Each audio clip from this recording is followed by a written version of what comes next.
Okay, everybody, good evening. Welcome to the Zoning Board of Appeals. Please silence all cell phones and note that this meeting is being taped by FCTV.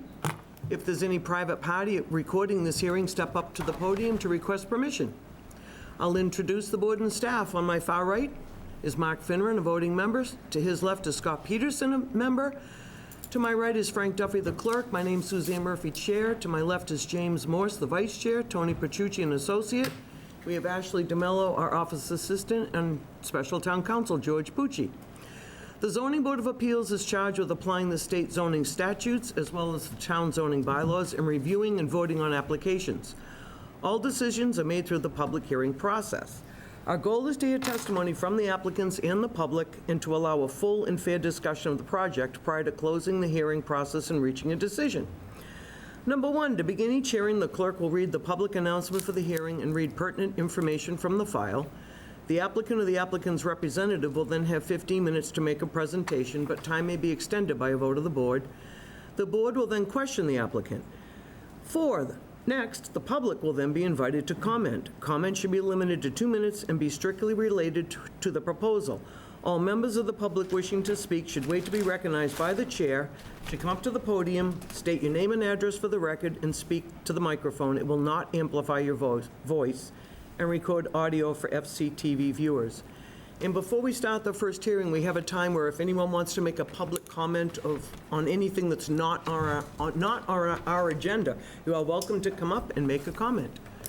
So, no, I actually wanted to speak under the 809. You do want to speak on 809, okay. So we'll open up 809, and it's already been opened, so the clerk has done. And tonight's going to be mostly on engineering. Would you like to speak first since you have a meeting? Thank you very much, Madam Chair. Peter Johnson-Staub, Assistant Town Manager. I'm here to speak tonight on the 40B application for 809 Sandwich Road, and I'm here to speak in support of this project. As the board is aware, the Select Board voted to endorse this project as a local initiative program, informally known as a Friendly 40B. That vote was on December 16th, 2024. And I want to say a few words about that local initiative program process. So the town's review of local initiative program, or LIP, projects begins with a review by the town manager's housing development working group, which is comprised of a select board representative, in this case Bob Muscali, an affordable housing committee representative, Dave Garrison, the community development director, Jed Cornock, housing coordinator, Kim Fish, and myself as assistant town manager. The intent of the LIP process is for the town and the developer to have a dialogue before the developer spends a lot of money on design and gets locked in on the project. So the purpose of that dialogue is for the town to be able to describe what it wants and needs from a housing developer and what is feasible to the developer. In this case, the working group met with the developer several times, and I have to say I was very pleased with the outcome. At our first meeting with Jack Dolly, he was planning for a for-sale homeownership development. The Falmouth Housing Production Plan, as you may know, calls for prioritizing creation of affordable rental units. We asked the developer to consider a rental development, and he agreed. The initial proposal was for 13 of 36 units to be deed restricted affordable. We asked the developer to consider adding... Okay. How long is this going to take? About 2 minutes.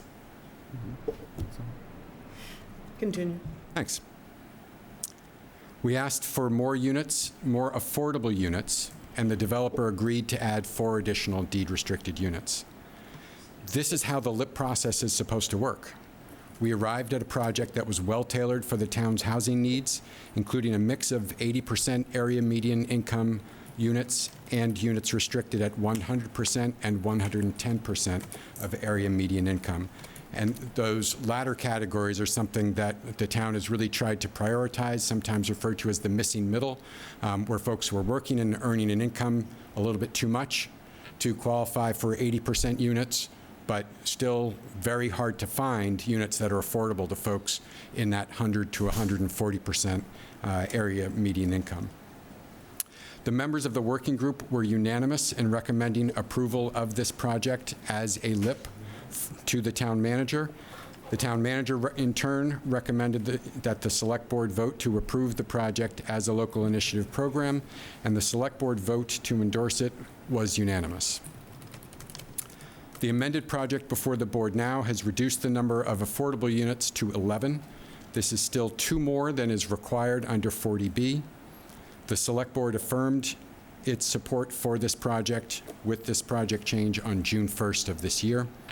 And you have a memo from Housing Coordinator Kim Fish that provides further detail on the LIP evaluation criteria. In closing, I know the members of the ZBA are well aware of the regional housing crisis. It is reported by the Concord Group Traffic that roughly 30% of individuals working on the Cape are coming from off Cape. They're driving over the bridges. The Woods Hole Oceanographic Institution reports that the total number of year-round rental listings has decreased by 75% since 2004. The town and the Cape desperately need rental housing that is attainable for working families and individuals who live here year-round.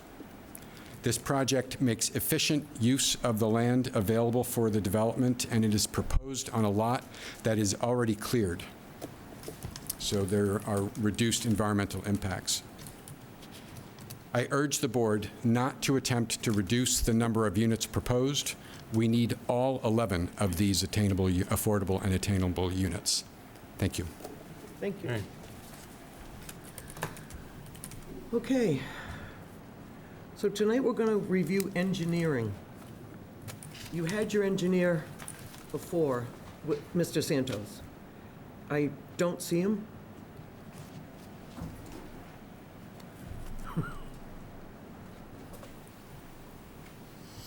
Thank you. Good night. Good evening. My name is Jack Dolly. I'm the president of Northland Residential. I am the applicant.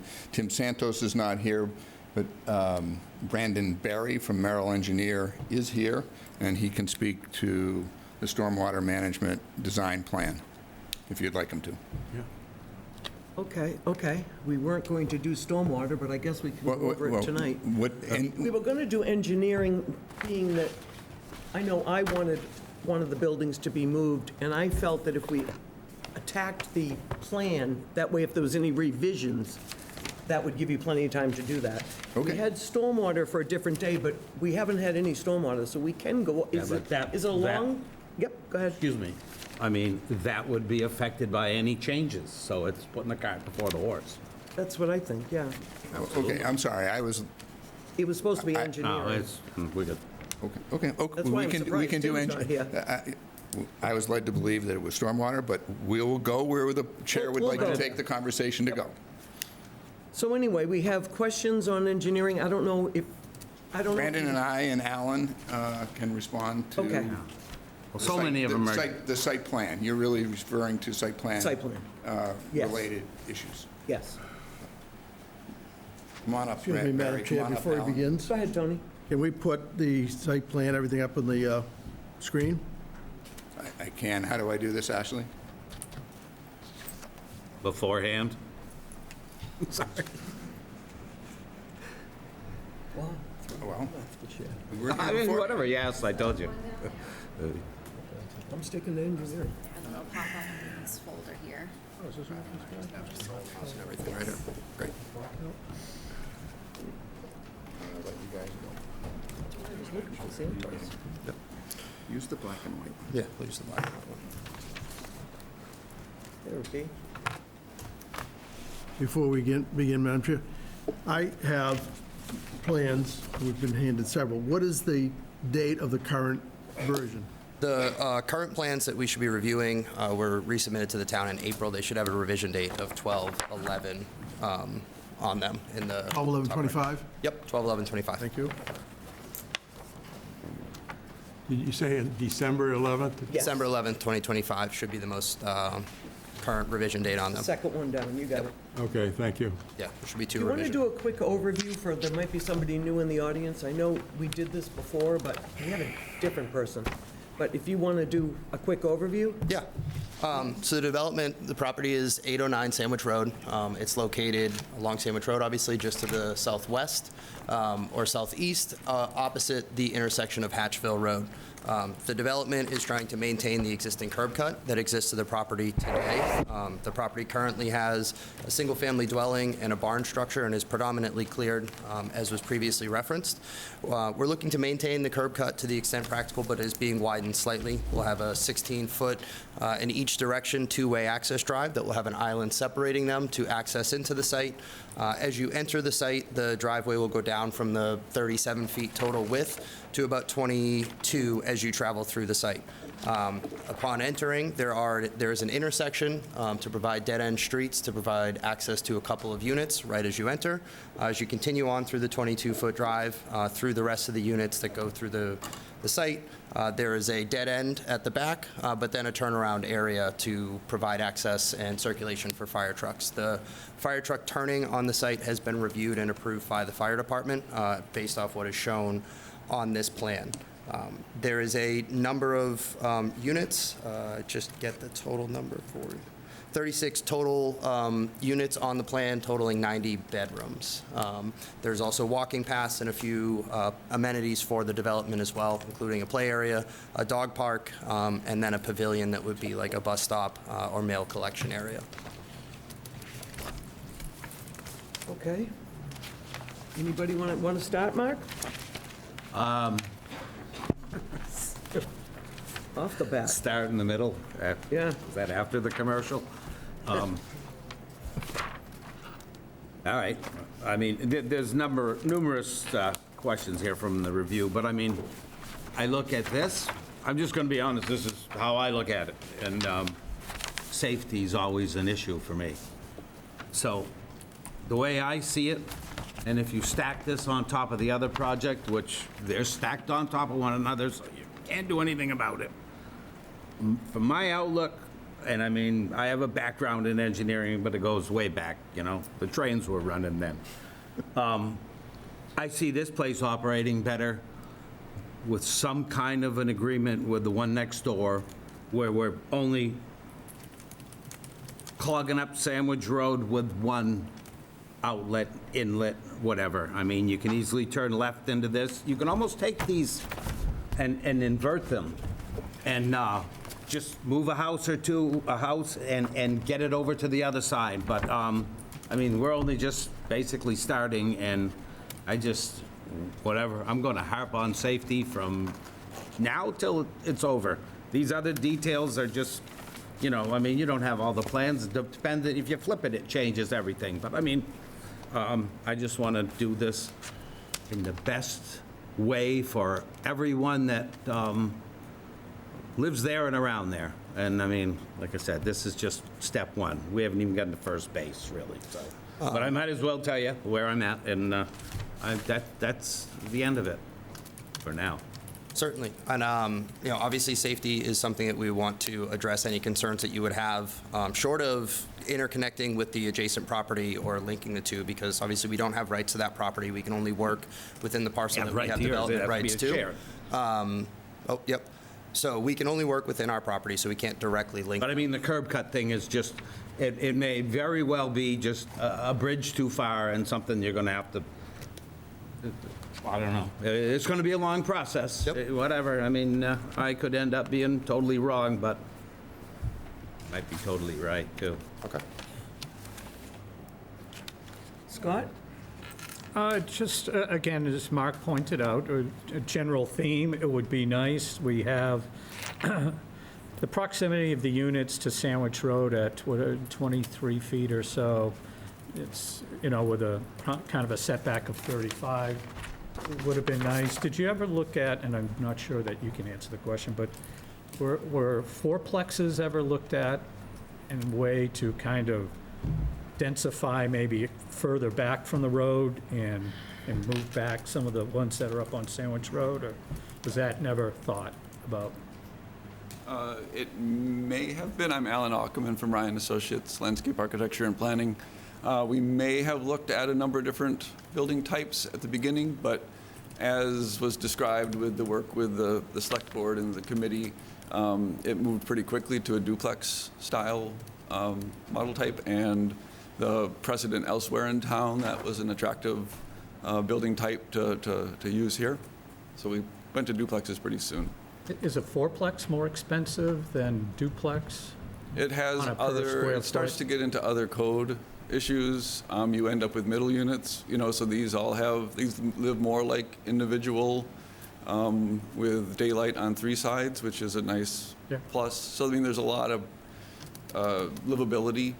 Arraying a fourplex on a site because they're longer, they tend to line up like soldiers, and it's easier to work the site so that you're not seeing big lineups of garage doors in quite the same way. We can introduce some curvature to the road, work with the topography. There's not a lot of topography here, but stepping the buildings, so there's disadvantages to the duplex. Thank you. No further questions right now. Frank? Well, the first 2 members raised basically my 2 issues also. I would have liked or would have preferred that when the parties came before us, they had gotten together and worked out some kind of an arrangement for a common driveway, would have taken care of one of my principal concerns. But I understand you can only work on the lot that you own or the lot that you have rights to, and we have to deal with that because apparently it's not possible for you to get an agreement. The intersection of your driveway, or actually your development road and Sandwich Road, to me, is at a kind of a difficult situation. I've read the traffic reports, but I know myself, when I tried to get out of there, I was looking at a lot of traffic coming around that curve, and it's coming at you kind of fast, and I am concerned about the people who live there and dealing with it on a daily basis. It's going to be very annoying. But the other thing that I would like to ask you about, you've got 4 buildings that are set back, according to your plan, 23 feet from the property line. As you know, the 35 feet is our preferred setback distance under the zoning bylaw. Have you, or will you, make any accommodation by perhaps putting extra insulation in the street side of that house so that the people who live there don't have the noise of this road going through their house every day, every minute? It seems to me there's got to be something done architecturally with buildings that are closer to the road just to make it more livable. Yeah, being the engineer, I can't speak for the architect, but obviously there is a fencing shown along there as well to provide somewhat of a visual screen. That won't be a perfect audio screen for that, but fencing around there will help with the visual screen for it, and that's something that we can ask the architect Well, to visual take into screening is one consideration. thing, but noise screening to me is another thing entirely. And there must be some product out there you can put in the wall in the form of additional insulation or sound deadening material that'll help these people. I'd like to hear something about that, perhaps when you come back. I also share huge concern with being 20. Have you been out to that site? You've heard what the trucks do when they come down the hill? You've heard? Okay. It's all day, not all day, but they might take Sundays off. Do they? No? Trucks there. But it's, I think that it's way too close to the highway myself. I'd rather have them pulled in. That's why I think Scott's idea of even a triplex or a fourplex, and not even have people living on that road like that. They're not gonna be able to sleep or anything. These things start about 4:30 in the morning. It might be 4:45, but it's very early. There's no sleeping going to be happening in those 4 dwellings unless there is some kind of sound deadening. And that's a fact. And then the 4 houses in the rear, how is the Amazon guy going to turn around there? They could utilize either the driveways or, as he Can't turns use onto someone else's property. as he turns into the drive, into that road, he can park on the street unless he's at the very end of the intersection. It's not a long way to back up and then go out. It's a shorter, there's some driveways I'm sure Amazon trucks will pull down that they need to Now, back up. that's their parking spot, is their driveway. The 4 units. The road layout can handle a fire truck. So how does an Amazon truck differ? Yeah. I'm in that house number 17, maybe. Number 9. Number 9. I got my car parked in the driveway. Amazon shows up. What are they doing? Because they're going to show up at all these houses. Sure, right. You're fine with it? They would, Yeah, I mean, they would reverse back out, use the hammerhead turnaround below the units there, and then exit through the site. right, they know every Okay. driveway in town, I imagine. And the other thing, I don't have the stats for the pavilion, the size. It doesn't have it on the plan at all. It's about, Not about. I need the stats on the pavilion, sure, please.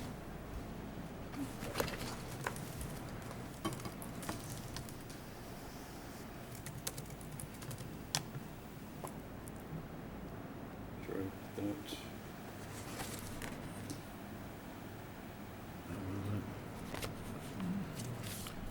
I don't have that at the tip of my tongue. It's about 14 by 24. Looks smaller than the driveways. And those are 18. It's smaller than 24, Yeah. for sure. The driveways are 18. Yeah, you will want it bigger? Well, I'm just, was going to Yeah, ask, yeah. it's going to be for mail, and you said the bus stop. 20. Like a congregation for potential children About to 16 wait feet before long. they go 16 feet long? to the bus. Not a dedicated bus stop for public transportation. No, it can't, the bus can't come in. So where are the parents that live in that, the guy that has no place to turn around with the hammerhead? When they go to bring their kids up to this pavilion, you have to wait for the bus. The kids can't, you can't even get them out of the car there, or they'll pancake out. Where are they going to park up there? In the surface There's 2 spaces. spots at the pavilion. One is handicapped. They can't park in the handicap Right, unless and they're there's 6 handicapped. to either side of the main There's drive. what? There's 6 to either 6 to side of the main drive, and then there's 2 more, just a house in, and 2 more on the other side of the street. So 1, 2, 3, 4, 5. 15 spaces? Yeah. So they're going to take the 11 guest spaces. spots up and then walk up the street with Many their will kids? walk, I suppose, right? No, they won't walk near, I wouldn't let my kid walk near Sandwich Road. No way. But you said they're walking from, Well, I think- I'm trying to They're understand going the to get question. driven. When you drive down Sandwich Road, all the little streets are filled with the parents sitting in their cars so the kid doesn't get killed when it gets off the bus. That's the way it is on Sandwich Road. Because the average is about 50, maybe 48 miles an hour. So the kids are going to be, I wouldn't let my kid loose. I mean, maybe there's someone up there that would, I don't know. I would be holding my kid's hand to the road, personally. But that's where I'm wondering, they're going to have to leave their car. So you think the guest spots are okay? That will accommodate? Because you're building this for kids. I'm trying to understand the question still. Which homeowner says, Any homeowner, Any of the ones that may need to. yeah. so somebody who doesn't want to walk down the street with their child? Well, most people have to go to work right after they drop the kid off. Yeah, maybe they go out jogging with the UPS. guy. 2026, yeah. Stay in shape. Right, so it sounds like it functions like every other neighborhood. Yeah, Yeah, but they have areas to pull over in their neighborhoods. in like these spots? Either side. We do it with any 40B. We have like a little area where you pull over so that they can walk their kids to the end of the street. I just didn't see one here, but if you're using guest parking, I guess. Okay, that's, I guess, I'll have to look at it more. But that's an issue for me, because the kids they can't walk alone up there, believe me. I don't know if you don't have kids or something, but they can't go up there by themselves, so that's a concern for me. And, okay, that's all I have for now, but I do not like those buildings so close to Sandwich Road at all. I think they should be pulled in. A reconfiguration could happen. Or I'm not shared, looking, I'm not, or shared. yeah, I mean, you just double the space. yeah. Okay, Jim. First question, really more towards the developer, but I know the answer, but I'm just going to ask it for the purpose of the record. Has there been any discussion about reduction in units to decrease the density? And if so, and if it's not possible, could you just, for the record, explain why, briefly? Sure, the microphone should put up. Thank you, Mr. Dolly. Reducing the number of units is not possible, Financial reasons? for financial reasons. Thank you. That's They're easily demonstrated. The reduction of any units is not possible for financial reasons, the applicant has just stated. They couldn't hear. Is there, kind of on the, my concern is always with buffering with adjoining properties. What is, I noticed that there's a walkway on the south border there to kind of, to loop the walking around the, it's called the community garden, or village green, excuse me. Is there any possibility of pulling that off the lot line to try to keep some of the natural vegetation? Is that possible? I know the septic is going in there. You don't necessarily want root incursions, but I'm just trying to think about delineating and separating these properties and keeping some sort of green vegetation between the two developments. We could look to relocate that walk. I think any natural vegetation, as you referenced, the septic system's going to be going in there, so construction of that would probably remove a lot of the natural or existing vegetation that's between the house and the property line now. There's a fence to serve as a buffer between the two along that property line, but if it would be preferable to have that walkway either further off the line or maybe even not there, we could take a look at that, so. And I think the existing conditions plan, which should be in your package, shows the vegetation line, I believe, through here, down here. So I don't know if there's much to save there along the property line. There's some, there isn't much. I was just out at the property. I'm just kind of overall, just generally, we like to keep some type of buffer between the two properties.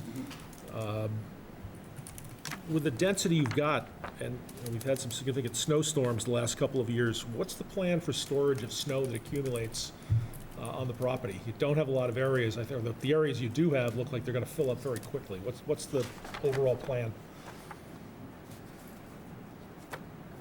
If you have one. Well, the first snow, it'll be plowed like the first snow, and the snow will be, plowed progressively as the storms accumulate. And we do get big snowstorms where, like the one this past winter, where you do have an awful lot of snow at one given time. The data usually shows that there's melting events between storms. So like any other neighborhood, we're plowing to the curb. We're plowing to the heads of the gift spots, to the sides of the driveways, to between the sidewalk and the road, so that the snow will be dispersed pretty typically. Not removed. That's pretty rare, but if that does have to happen, that is one of the benefits of a managed property for rent, right? The applicant has to make sure that the tenants have access to their property. So if it gets to that, then that is a management issue. A lot of 40Bs that we have that are dense like this, they do usually even volunteer to remove, because it's going to be hard with these sidewalks, and, you can't just dump it where the fire truck's going to go. And the three corners, I mean, Yeah, plow that without yeah. taking snow away on Yeah. any kind of a substantial snow, you're not Sorry to managing. interrupt you. Go ahead, sorry. No, the other just general comment, just the developers, thank you for once again putting these back as rental properties as opposed to home ownership. Thank you again for making these rental properties as opposed to home ownership to add to the town's subsidized housing inventory. Thank you. No other questions at this time, Madam Chairman. Tony? I would like to just discuss a few things. I want to start with utilities. My question is, what is the peak hour domestic water demand, and how does it affect pressure? Have you looked at that? I do not believe we have peak hour demand for the development at this point, no. Will you have that? Because you're going to have to figure that out. We can look into that, yes. Yeah. The other thing is, what is the available fire flow at the nearest hydrant, and has the water department confirmed adequate pressure and fire flow? We've shown the fire department the layout of the proposed utilities and fire truck turning. We have not confirmed pressure or fire flow at the water main yet. I will be asking you with regard to that, emergency access on 527 CMR regarding safety, but that's something that I know that when I've ever had to build a subdivision, that's a key question that has to be answered, so we're going to want that answered. With regard to water, are any pump stations proposed, and if so, are there any redundancies provided? We are not proposing any pump stations. So there'll be no pump stations? Has the power company confirmed capacity for the project load? Is it available? We have not reached out to the electric company to confirm capacity at this point. I'd like to know what that answer is. Yep. If there are transformers on site, which I suspect they probably will be, will they be where will they be located, and how would they be screened? We would work with the power company to locate the transformers as needed, likely between the units off the road, so they're not right on the roadway or at the sidewalks, and then use the landscape plantings to screen them. You do that, all right. That's the answer that'll be. With regard to emergency access under 27 CMR, the fire code, and I know you've been to the fire department, all of that, but it's far more than can the truck turn around. It goes way beyond that, including things that were brought up about snow storage. So let me just talk about this quickly, because you have just an unbelievable amount of dead ends, and there is a hammerhead. I still don't understand how the town accepts hammerheads versus cul-de-sacs, but evidently they do. Does any dead-end fire access road exceed 150 feet? The access roads themselves, from the connection, or are we looking from Sandwich Road to the end, considering that all Anything one main within, road? for me, as not being a professional in this particular area, I have to ask because my engineers talk about this all the time. The question is, does any dead-end fire access road, that's the whole road, exceed 150 feet without a compliant turnaround as required under 527 CMR? The main drag would, as you measure it, as it's one continuous road to those rear units, is a dead end over 150 feet. All right, so these are safety issues that this board is going to be very concerned with, and 40B allows us to go through these. A few more questions, if you don't mind. Is it okay to go on? So with regard to the fire truck, and you talked to the fire department about this, 527 CMR has specific requirements to accommodate the largest responding apparatus. This hammerhead, which I'm not sure is a hammerhead, it's the one, that's unit number 11. That's what you're considering the hammerhead, because the other is just a dead end. It's not a hammerhead. Yes. So under 527 CMR, is that dead end road a safe place for a fire truck to be caught into? What will happen if they have to go to that dead end, if the fire's right there? You were expecting them just to back into the hammerhead? That is the access that we're planning for, yes. That is the access, and it is covered and adequate for 527 CMR? This is the fire code. Is what we would assume the fire department has reviewed it based off of when the I don't want it to be assumed. This is about safety. This is a very complex site, very small, with a lot of units per acre, and there can be no mistakes with regard to fire. And so I don't think you can assume that is the case. We will revisit the 527 and All right. comments that we may have received from fire, and make sure that they And reviewed a it couple based more, off of I do have just a few more questions, just want to get on the record. What would happen if a vehicle was parked illegally along the driveway? How does that impede fire trucks? Can they get by it? If they are parked illegally on Somebody's the parked road or illegally they're on there. Is overhanging. that road wide enough? I think there's something about a minimum of 20 feet, but It is a minimum 20 feet. If a car was parked there, the road's 22 feet wide. So if a car was parked through one of the main drags on the road illegally, they would probably still have a 12 to 13 feet okay, to let's pass. go from probably to that they will get by that, because people will park illegally. All right. Is the driveway, and this is all in 27 CMR, is the driveway wide enough for two emergency vehicles to pass? To pass with a car parked illegally, or just pass? No, just two emergency vehicles to pass. So one pulls over, can the other one get by? Yes. The That's a definite answer. Fire trucks that we model typically are 9 to 10 feet wide. So if there was one parked on the side of the road, it would take up about 9 to 10 feet, maybe 10 and a half if it's not right on the curb. We would still have 12 and a half feet beyond that, or 11 and a half feet beyond that for a separate fire truck to go by. So if they are not over 11 and a half feet, they should be able to pull by there. Okay. Now, are there any, and I think I already know the answer, if the primary driveway, which there is one, if it were blocked, is there a secondary means of egress for the emergency vehicles? There is not right now, no. And how do we cover that? That's a safety issue. So I'm going to circle that as I don't know if that's going to be good enough. The only accommodation the island does, where it's a separated driveway, the island does provide some protection in that instance. It's not a, 2 lanes right next to each other at the main entrance. There is a 5-foot island, so if there was an accident, chances are it's in one of the 2 driveways. So one of them would likely be able to be utilized by a fire truck. So there is some accommodation for that. Outside of being able to use that other driveway, there is not a second means of egress right now. So thank you. With regard to snow storage, snow removal, what I heard when you were answering, I think, Mr. Morse's question, I forget who asked the question with regard to snow storage. How can you, first of all, we know that location of fire hydrants are required under 527 CMR. So you didn't quite answer snow storage. You just said, well, it's going to melt. And we know that there are storms that it just doesn't melt.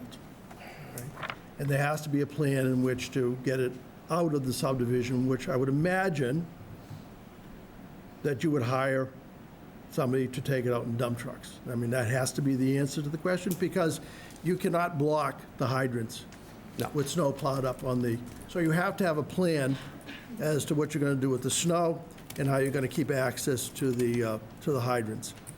Sufficient storage area would also work. Sufficient storage area. I think we can look at and display on the plan areas that are available for snow storage where plowing it makes sense, not just behind the houses, and also show that that snow storage area is given proper buffer to the hydrants, so during plowing activities, show that? it's removed. We can show that on our plans. We can review the amount of available area that we can come up with on that plan, and then formulate a plan for if removal seems to be necessary. So I don't want to litigate that fully, I'd rather review our Take a plans. little bit, just a little bit, because I know you're going to shut me down here.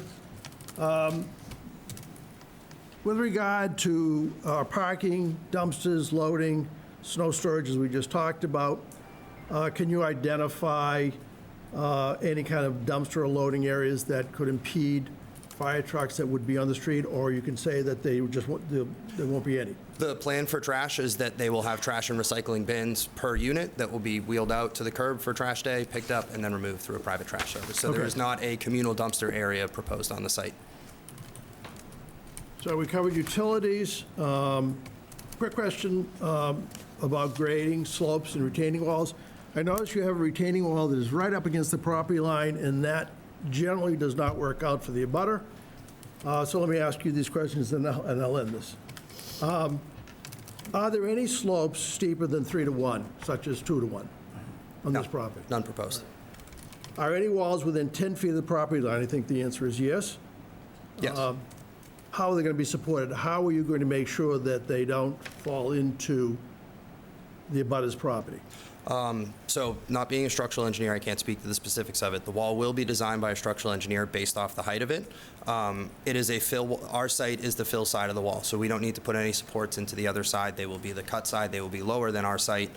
So any supports, back ties, geogrids behind the wall that are needed to support that will be designed by a structural engineer for the So the final. answer will be an engineered plan? Because Yes. Okay, so it'll be over 4 feet. Can I interrupt for a second? Can we get the calcs on that when you come back? But there's no calcs on this plan of the retaining wall. For the retaining wall? Yeah, Yep. please. So Sorry. I'm trying to make this my last question. So what often happens with retaining walls that are being constructed, particularly up against the butters, is that the slope is dug into, taken away, and it destabilizes the soils around it. And often that can affect the people next door, or affect anyone. So how will you protect an abutter? Because you're right on the property line. How will you protect the abutter when you make that cut? Not a cut. It's not a cut, it's just going to sit on It's a top. fill. Yes. All right, so we don't have a cut? No. No. Okay.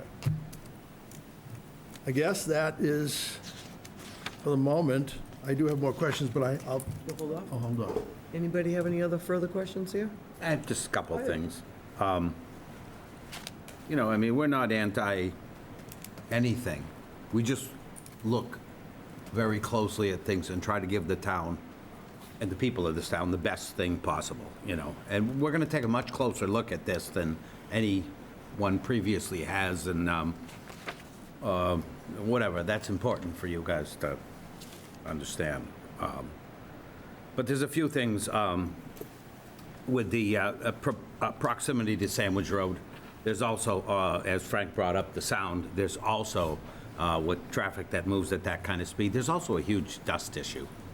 I mean, as soon as you open the screens, it just fills your house with dust, and up. So that also affects the being closer to the road than we expect. And I mean, you said that if we asked for a reduction in units, that it would ruin the project financially. I mean, whatever, at some point, would you be able to show us that? And this is the first out of the gate.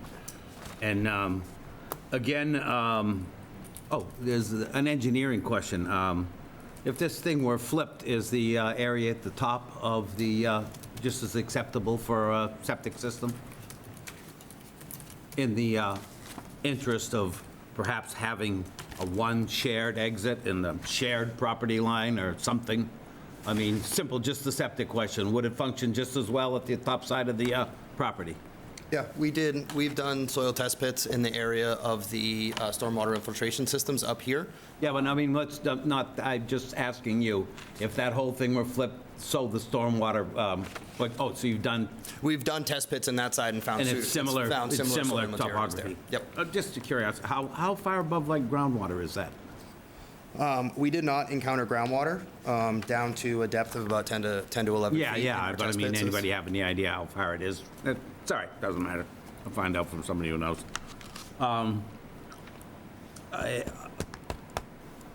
Safety's my big thing. That's all. Just a quick question to follow up. For the basements, they're all crawl spaces? Slab. Crawl spaces? Slab. Slabs? Yeah, no Sorry. crawl spaces. Yeah. Thank you. In response to Mr. Petrucci's question about trash, I believe you said there's going to be curbside pickup. Do you have that confirmed in writing from the Department of Public Works? No, it would be private pickup. Private. Private? Yeah. Yep. Okay, thank you. My final question is, well, for now, storage. There's like, not any hardly. You have a garage, no shed. Anything else? What's the attic gonna be like? We haven't pulled down stairs, is it gonna be any storage? No. Awesome. Wow, that's great. Well, they're not, Madam Chair, where do people put their belongings that they have to store? Why not put a plywood floor just around the access area so they can put something up there? I know the way you're gonna, I think I know the way you're gonna insulate it, and you're gonna have to be pretty deep, but Yeah, that's where the civil and the landscape architect, so we can't directly speak to building code and, tenant management and attic space. I mean, that's, I don't. Bring back that you're going to hear that question again. Would you, Yeah. Madam Chair, That's all. would they get back to you Yeah. and answer the question as, what can they do to provide some storage? And I know you're very likely, again, I'm not looking at framing plans, I don't know, but you're very likely to be able to add some 4x8 by 4x8 around some drop-down stair, even though it'd be pretty messy with the kind of insulation you're very likely to put in there. Am I correct? May I ask Mr. Dolly that question? May I ask Mr. Dolly that question? He has to come up to the podium, though. Thank you. Mr. Dolly, these will be trusses, am I correct? The roof structure will be a Roof trussed roof structure, correct? So when we ask about putting in storage someplace, and you don't seem to have many areas on site, although it would be good if you did, you have to, in my opinion, you have to find some means of somebody putting something someplace to at least store Christmas lights or suitcases, things like that. There's no, it's slab on grade. So with trusses, and I think I brought this up before, I talked about box trusses, and I know they're slightly more expensive. They're not prohibitive because people use them all the time. Where you can put a pull-down stairs, the box truss has a flat bottom like this and an open, you know what a box truss looks like that. Why can't you do an area of box truss just to satisfy this storage thing, just a small area? Piece of plywood, piece of plywood, piece of plywood, piece of plywood. Let me look at the cross-section of the architecture and the structure up there. to see if it makes any sense. That's all we ask. I really don't want the attics and rental units to turn into dumpsters. They do. As a landlord, I've been there, so, but I will... Everybody's got a Christmas tree. Not in their living room year-round. Understood. I'll take a look at the architecture. Anything you can do, appreciate it, thank you. Any other questions, Jim? No follow-up? May- Any other may I follow-up? just- Go ahead. so- Yeah. Can we just go back to the setback from the street? You know, on this street, it's talked about how dangerous this street is, all right? Everybody knows this. It's reported, it'll come up in traffic study. The planning board wants to see you push it back to 35 feet. Actually, they want to see you get rid of the, I believe they want to, I didn't bring that page, get rid of 8, 9, 10, 11 potentially. I think that was the comment. But going back to Mr. Peterson's comment about 3-plexes, 4-plexes, I get the whole thing about doing that. It is something that is done architecturally. It doesn't have to be lined up like some tenement. There's a lot of creativity that can go into it, and we're going to cover architecture on another night. But I just wanted you to think about, when we get to architecture on that night, that I'm going to ask, did you look at it? How did you approach it? Did you just not care? Or was there some, and you talked about, we're not talking about reducing units, we're trying to figure out how you save units, but provide the safety aspect of units being pushed further back from the street. Not talking about losing units, we're talking about just architecturally changing some of these things so we can achieve that goal. So I'm going to ask at that meeting, did you look at it? How did you approach it, or you just didn't care? Okay, thank you. George, do you want to say anything? You're all set? Does anybody have any further questions before I go to the public?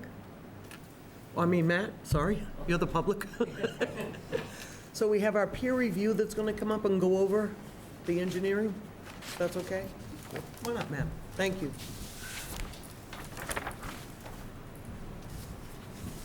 Thank you. Good evening. For the record, Matt Cody with Beals & Thomas, professional engineer. We were tasked with doing a peer review on the reference project. We issued our letter to the board dated June 5th and received some responses to those comments yesterday. Obviously, we didn't get a thorough chance to go through those, but I was able to kind of skim through it quickly, and just wanted to highlight some of the things that, most of which have already been talked about this evening, but we'll highlight them again just for the record. Obviously, they requested several waivers.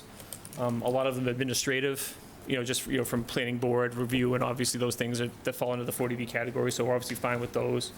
There were the waiver regarding the setback and the lot coverage, which obviously we questioned, and it obviously have been discussed here tonight, of the density and, potential reductions and/or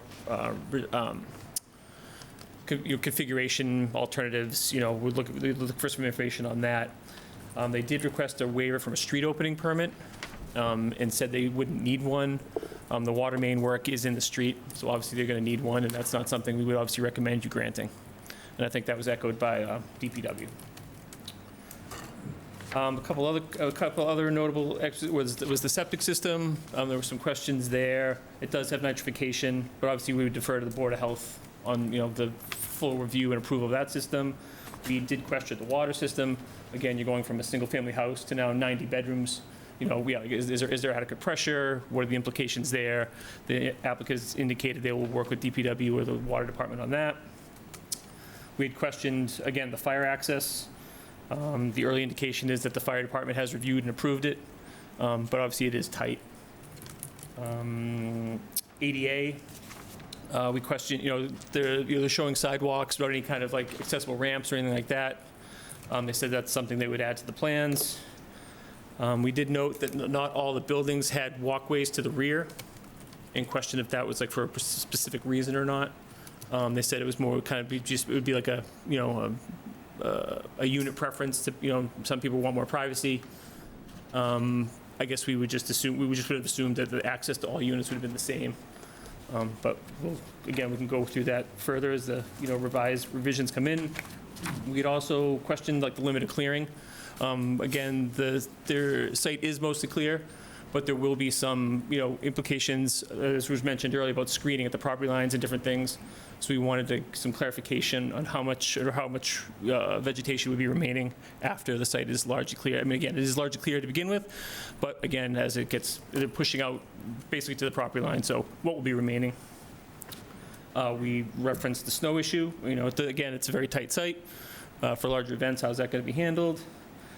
Beals and Thomas is a traffic engineer by trade. We don't have any traffic engineers on staff, but we did review the report in general. We did note that the site distance is not, site distance concerns are not on the plan. The response was that, it's all in the traffic memo. But then within that traffic memo, there was reference to there's likely going to need to be clearing in the right-of-way to achieve the proper site distances. So that's then obviously something we'd want to see incorporated into the plan and not just live in the traffic memo. There were some other concerns about the landscaping plan, which we didn't necessarily have right away. We do have that now, so that's something we'll go through. That again gets the screening, the retaining walls, et cetera. And then we did have a couple amount of comments on the stormwater. We do understand that the DPW has already gone through their stormwater review, and I guess they were satisfied. So we'll see, but we did note a couple of minor items that will or will not be addressed. But that's You have location questions? about the stormwater. No, the septic too? Yes, because the septic, the reserve field overlaps the tanks. Was the one question. But again, we would defer to the Board of Health. Ultimately, that's a Board of Health, Yep. what they're comfortable with and not comfortable with. But yeah, that was the reserve area. And there was a question about potentially flipping, having the actual septic system up closer behind those houses, have the reserve on the property line. But again, we would defer to the Board, however the Board of Health wants to handle that is obviously we're fine with.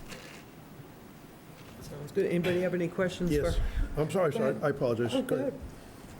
With regard to number 11, the fire hydrants, when you made the comment about, let me say, the first one was located approximately 300 feet from Sandwich Road, with the second being at the end of the access driveway, approximately 750 feet from Sandwich Road and 450 from the first hydrant.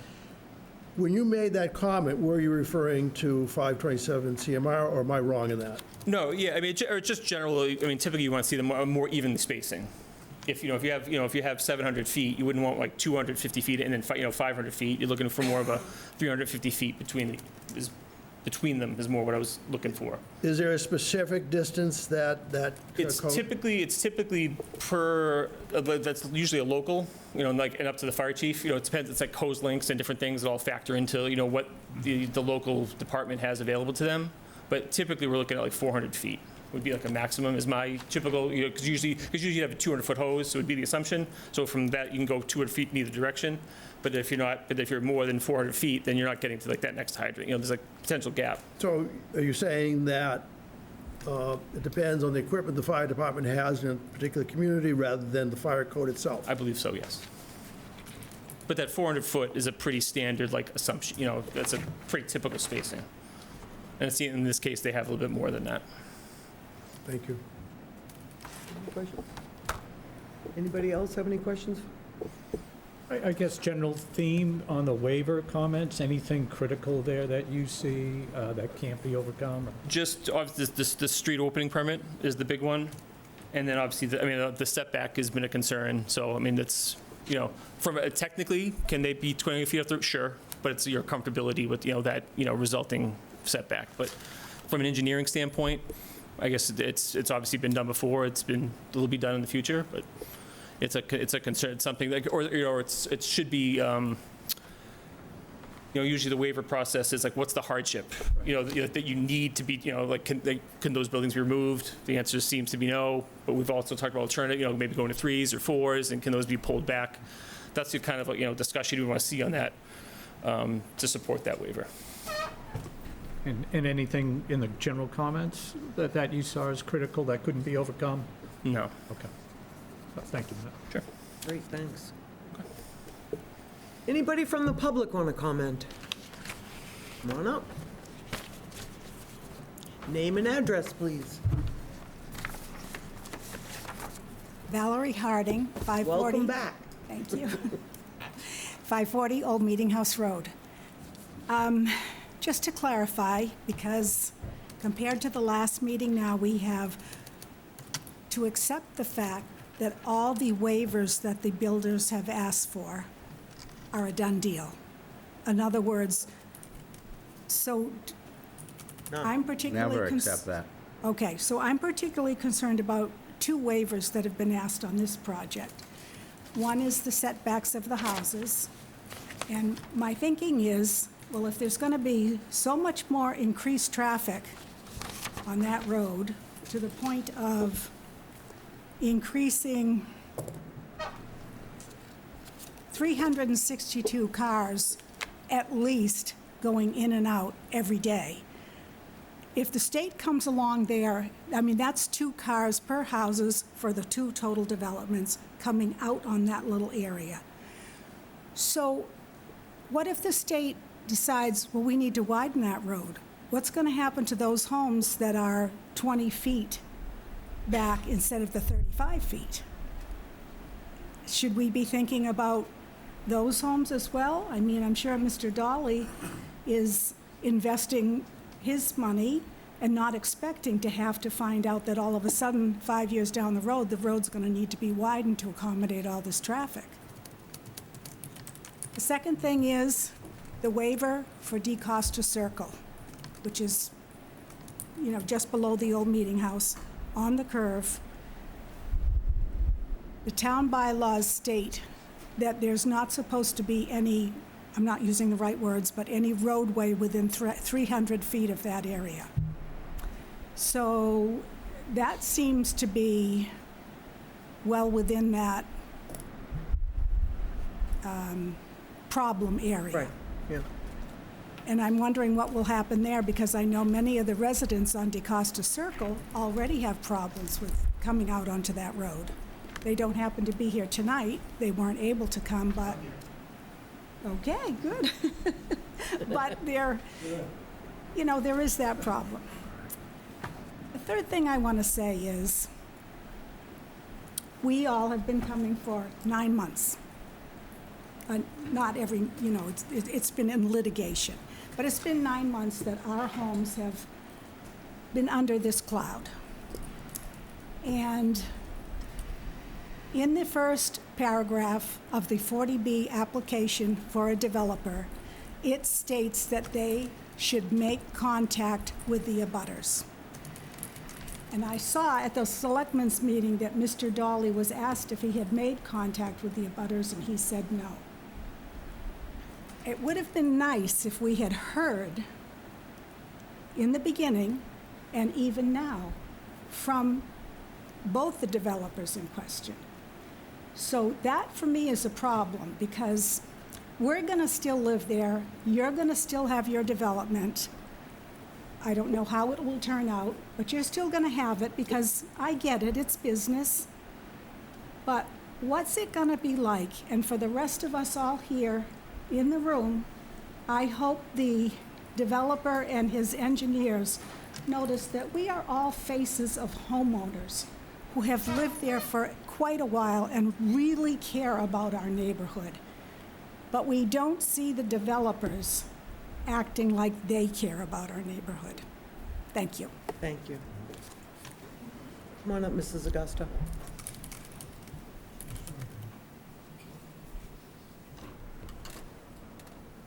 Hi. Susan Augusta, 522 Old Meeting House Road. I want to thank Mrs. Harding for her comments. We've all been residents there for over 30 years. Our property is along the east side of the plan. At that point, we have a large barn there. We also have a turnout for horses. Every summer, our daughter brings her horses down to the Cape for summer vacation. It abuts also what is the dog park. There's going to be some issues of noise between those, so I don't want any problems in that regard, but I would request that there be consideration made to a treed buffer zone with 10-foot fencing and some kind of landscaping, including trees that don't lose their leaves, like arborvitae or spruce trees. As well, there are tall pine trees behind our barn, and if the opportunity to save those is available, we very much would appreciate that.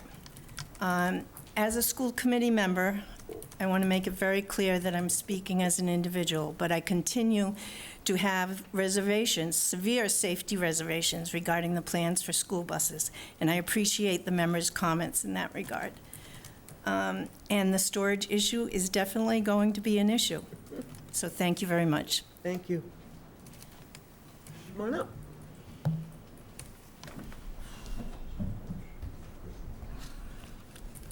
Name and address, please. Keith Loris, 11 DaCosta Circle. Question is, the very comprehensive traffic analysis never looked at DaCosta Circle. It looked at the other roads, right? I don't know why that was an omission, but I'm concerned about that because that's where I happen to live. It's a really hairy intersection, the Hatchville, the Y. We're going to have this other development. So all of a sudden, all these cars, it's a confusing intersection. It's not a typical intersection. It's sort of a rotary, but it's not really. It's a Y shape. So it's really kind of confusing. Now you're going to have these two high-volume driveways. DaCosta Circle, it's a curve, right? On our side, I can see down far, east side. People on the other side, you all know this, you can't see very far down there, and cars definitely a trip. So it's curious to me why, a so affected street is not part of their traffic analysis. DaCosta Circle is not in there at all. Thank you. That's a good point. Anybody else? Sure, come on up again.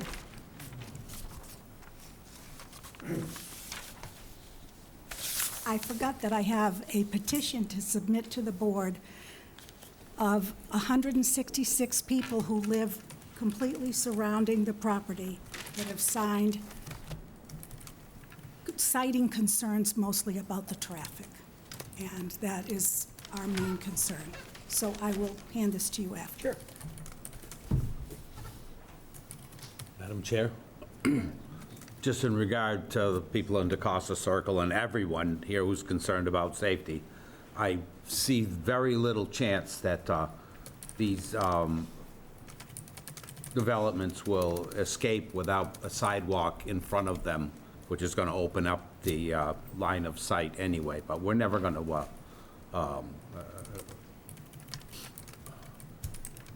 forget that concern all through this project, because I think it's the number one, by far, concern. And we take that seriously.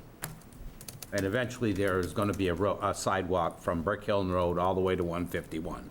I mean, when, who knows? But that's been on the wish list for a long time, and we got a mile of sidewalk out of the last developer, and there'll be sidewalk in front of this, at least up to Carriage Shop Road, at least I would hope so.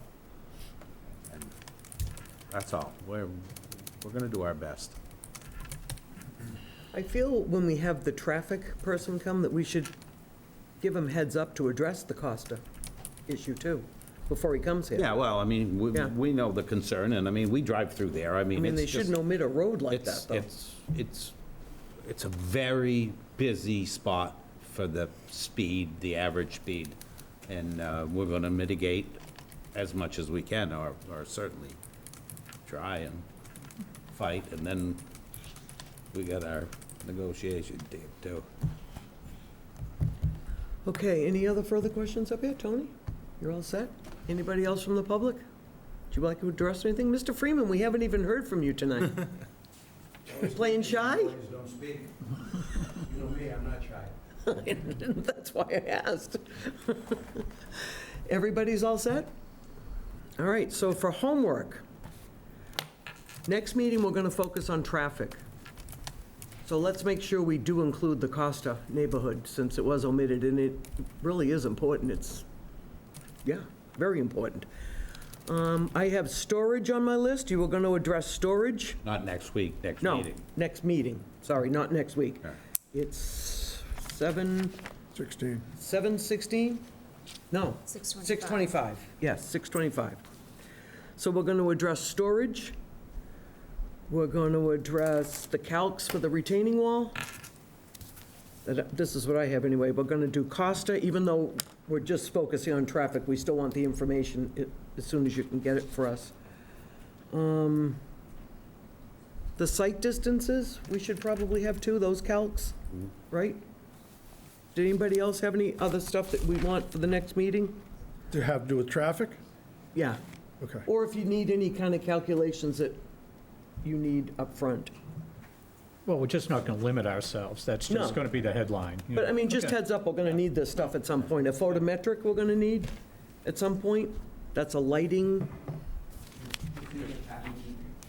I should have that already? Oh, okay, I didn't see it. Tab 11. On the second link thing? It's there, yeah. It's there? Okay, good. Don't have to do it then. The question is dark sky friendly or dark sky compliant? Yeah, I think there was another gentleman in here last time that said that it was going to be dark sky friendly.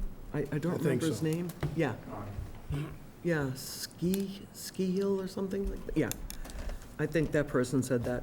And I would like personally, over by where Mrs. Augusta's barn is, since she is talking about noise, and there will be, there are some huge trees, like you can't even hug them size trees, that would be really nice not to just blow down. Why, you a tree hugger? I am a tree hugger. I was gonna hug, yes. No, but there's some really big ones right down there, and it would be beneficial to all. I mean, for your rental units and for the Augustas, and for the horses, just to have the trees there, and, because they're really big trees down there, and I think you can get around them, even though I know you guys just like to scrape it all up and make it one flat pancake, but if there are some trees worth saving, I know, and I'm sure the abutters would really appreciate it. And there's some really big ones, right over there by right where the dog park is, right where she said, in that corner, and right where the 4 units are in that corner, there's a lot of really big trees. I know you have to clear for that area there, but best you can do, just give it a look on your plan anyway. I would appreciate that. And as she said, we do encourage anybody that comes in here to speak with their neighbors. And I'm sad that that hasn't happened, because this is very, very impactful to these people's lives, forever and ever. Even when they go to resell, it's very, very impactful, and there's been nothing. It's generational. He didn't even know the name of the person that owned the barn when I walked the site. As well as your neighboring developers. Yes, yeah, But this is a generational Yeah. affected. yeah. This is Yours huge. and the next one. This is going to go on for generations. You're Yeah. going to affect this community for a long, long time. Got to get it right. I mean, we encourage it even if you're just building a shed half the time in your neighbor's lot line or close to the neighbor, we encourage you to go speak with it. It's neighborly. And I really encourage you to do something about that, from me anyway. Does anybody else have any other? I'll just continue the dialogue with Yeah. Beals and Thomas. Let's close out open items that don't take too much of a heavy lift, so Yeah. just be more efficient on process. And will Mr. Santos come to the next meeting? We'll I mean- confirm schedules. Okay. All right, so next one's basically traffic, but we'll, go over the homework and that kind of stuff too. But the traffic's pretty important, so.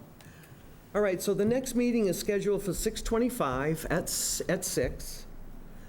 And I can turn that into a motion. I'll make a motion to continue to 6:25. I'll second at that 6. motion, Madam We Chair. have a motion and a second. Does anybody have anything further before we vote? You okay? All right, all those in favor? Aye. Opposed? None.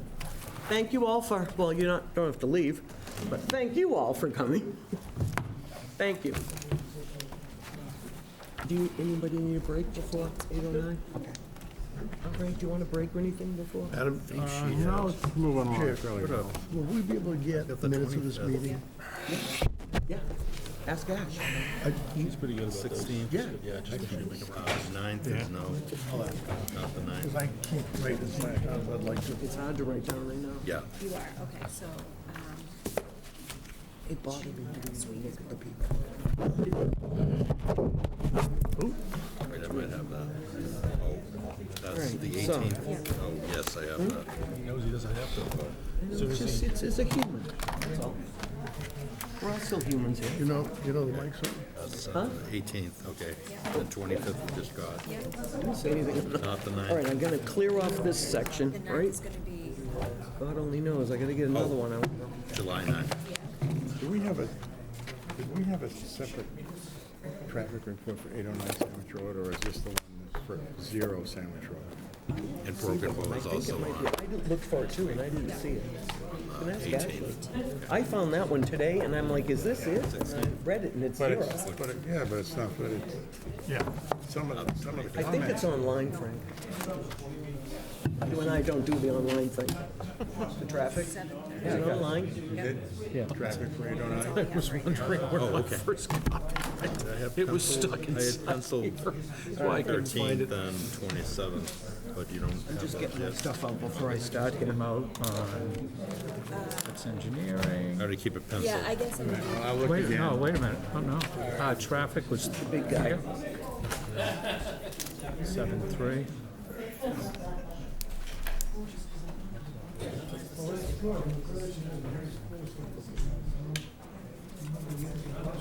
Ashley, Didn't that suck? I can't write everything down. We get minutes before the next meeting. This came out on July 3rd. Yeah, because Last year. yeah, anything that, All because I right, just well, I'll can't have to write go down. look for that. That's fine. I don't want to.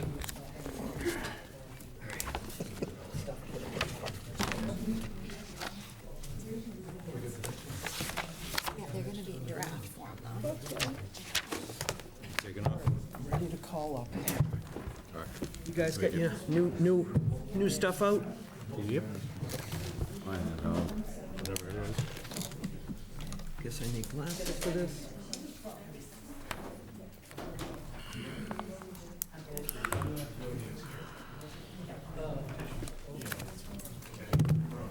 All right, we're gonna move on to the next hearing tonight. I guess I have to gavel. We're moving on to the next hearing, which is 0 Sandwich Road.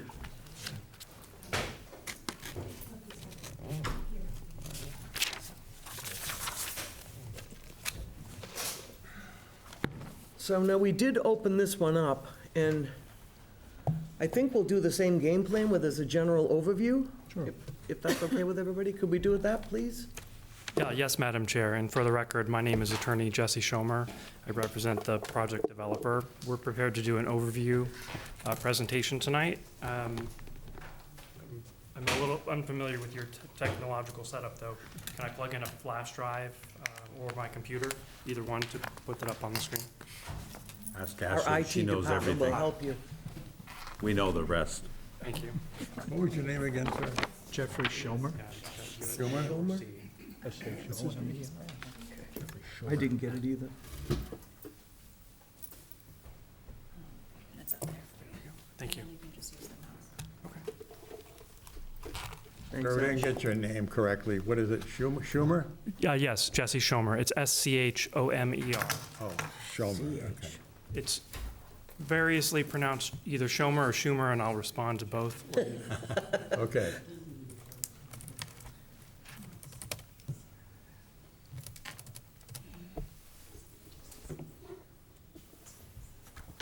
Maybe I can full screen this so you can see it a little bit better. Shoot. Okay, there we go.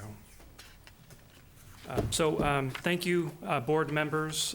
Just a brief presentation from us tonight, and then we'd be interested in feedback from the board members, as well as members of the public who are in the audience tonight. As you know, this project site is directly adjacent to the one that was previously presented to you. It's located at what's numbered 0 Sandwich Avenue. And I'll just, Road.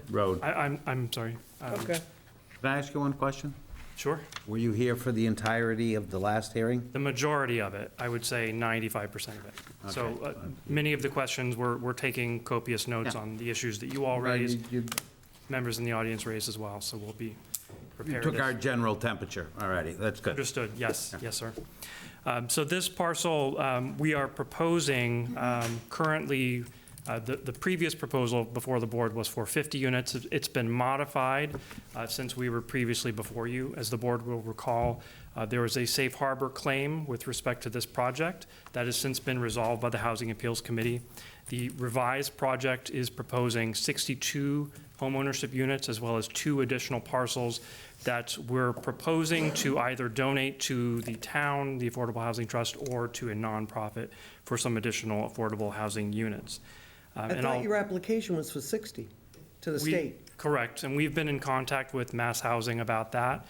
They're comfortable with the project being reviewed on final approval, and that's typical for these. They're aware of the 2 increase. Correct. So what's the total again? 62. 64 units Notified of if that? the board and the town wants those 2 additional lots at the end. Were we notified? I'm sorry? Were we notified? That I can't speak to, Madam Chair. I was not. What's your project? I was not previously representing the developer when that change was made. So I'll have to look into that, and if proper notice does need to be made, we're certainly notifying you with the filing of the updated plan. But if further notice needs to be provided, we will correct the record. Yeah, Wow. So as before. Tom, do you want to address that? yeah, I mean, you'd need to hear from the subsidizing agency if they approve Yeah. that, because it's an I increase. have nothing. We have nothing. BL. So what I can say is for changes like this, the subsidizing agencies, as is provided in the 40B regulations, typically reviews these kind of changes on final approval, because project changes, whether they be increases in units or decreases in units, happen in just about every 40B project. So, But those usually happen during the process, not, hi, here we are, we're increasing. correct. Madam Chair, I mean, they do have to go to the subsidizing agency. Yeah. It's true what Attorney Schomer is saying, that typically they will say, we're going to either defer on it or we'll approve it for now, subject to the final review. So in other words, once you go through the permitting Yeah. process, they address it in the final review. But you should have some type of correspondence about a communication with them and what their ruling was on that, we because should. it's an increase. So if he said, the original was 60 and we're coming in tonight for 55, that's fine, it's within the scope of what the PEL was. But you do need some type of confirmation from the subsidizing agency that it was reviewed. I mean, the plans I have are Project only change. for 50. Yeah. Yeah. So I'm going to put that on my to-do list to supplement the record with Yeah, I mean- confirmation from the subsidizing I agency. don't even know, I guess we continue. Yeah, I would definitely continue hearing them tonight for sure, but you definitely do want to get to the bottom Yeah. of that. Okay. So as before, the original 50 units that were proposed in the previous filing, those are proposed to be restricted as 20% of those units at 50% of area median income. That's deeply affordable housing units. Those are all for sale units. The additional 12 units that we're proposing are single-family homes. Those are being proposed to be deed restricted at 80% of area median income, and the restriction on the additional 2 house lots is to be determined. We haven't decided What that. was the number of so-called affordable units? So it would be 20% of the Well, now the first. new number's 62, so. So I'm just going to do the math, and if I can ask for your indulgence, I started my day today in Austin, Texas, so I'm a little bit tired. So 20% of the 50 units, so that's 10 units, and then 25% of the 12, that's 4, so that would be 14 affordable housing units. Thank Will we get a copy in the record of that summary you've got up there? I'm happy to submit that. It's all the Very information. helpful. All the information's in the record, but I'll submit it for record. Well, I like the way it's presented, that's all. Okay. Certainly.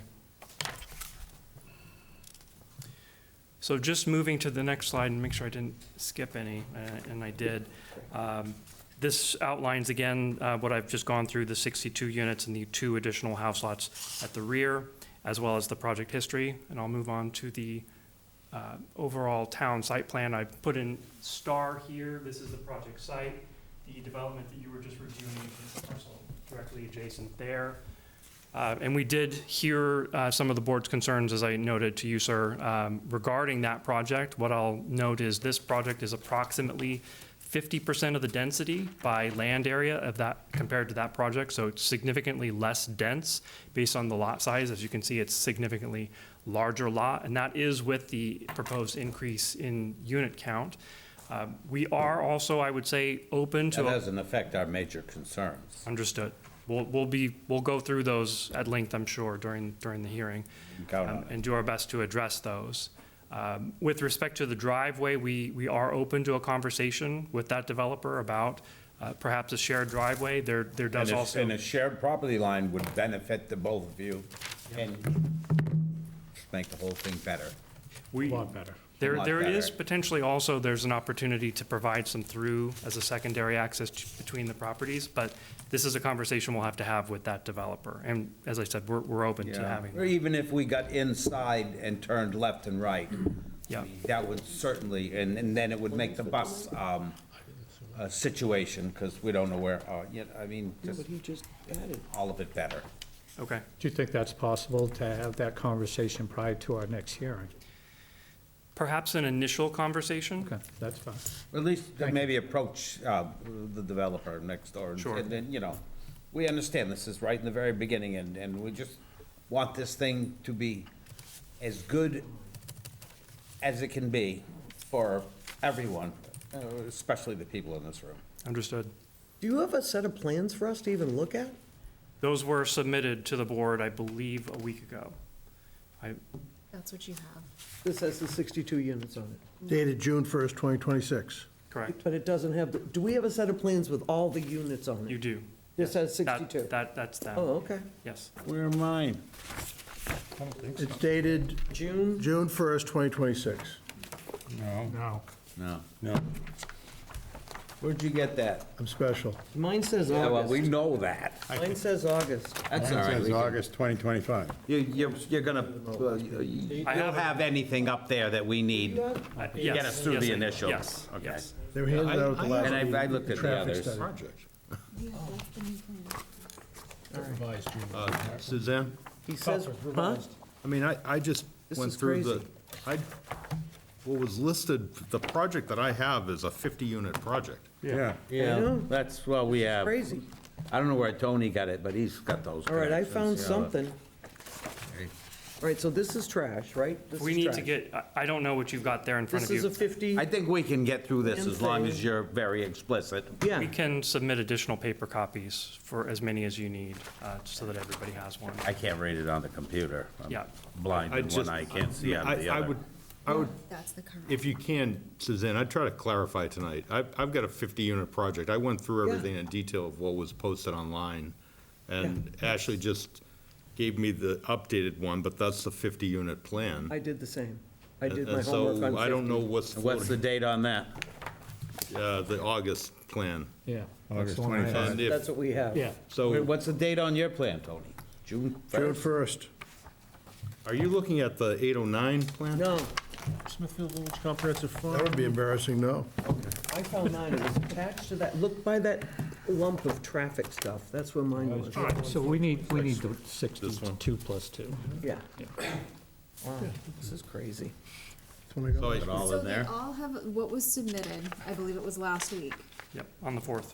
Yes, you all have copies that were dated, it's in the bottom right, revised comprehensive permit, 6/1/26, Where did we get those? last week. Where does it say 6-1 in here? Oh, so it was in the, Bottom right. so Oh, all I did was it's pick up reflected this. in the plan, but not any of the narrative or the application material. Sorry, we just, I mean, it's a slap here. I'm taken back myself. Okay, Okay, we can keep going. all right. This is 50. Sorry, we're just We trying to should, get it yeah. together. No, Yeah. let's all make sure we're all on the If we same get page. stuck, we'll stop you. Yep, understood. Yeah, actually, hang on one second if you would. Yeah, Tony, did you look at the plan? Is it 50 units, the June? I'm just trying to figure out what I actually did look at because I'm now confused. I took everyone's, I thought the whole bundle was mine. and then Because I got Ashley back just to it. confirmed the plan that she gave me was the updated plan, but she thought it was 50 units. I have 50 on this plan. That's all I studied was 50. this is nuts. 50 units. Maybe it's on this one, Jim. There's a million. I have 50. Here's the plan. Here's lot 1, round. And yours is dated June. Oh, that's, oh. Unit 2. Yeah, these updated ones may only show 50.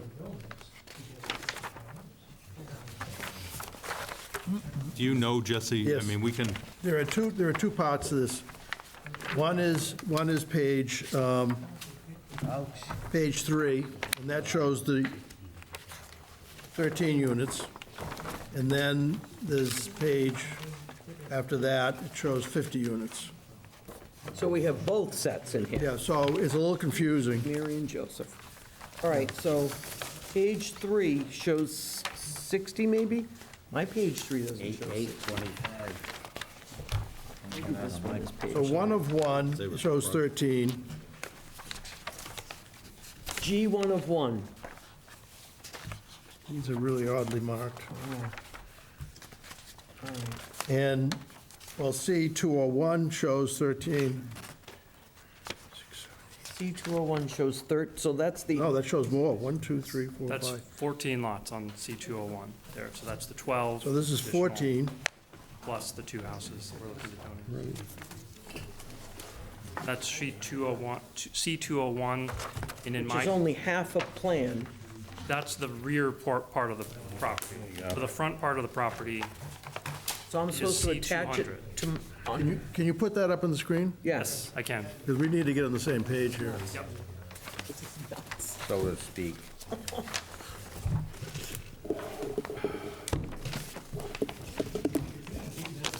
Buckle up. Yes, there's 14 on the back. Right, it's on another like page, yeah. I can't even put it together.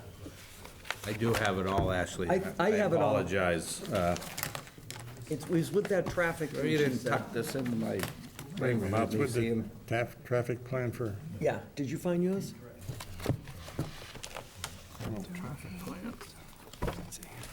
I think it might have been on top though.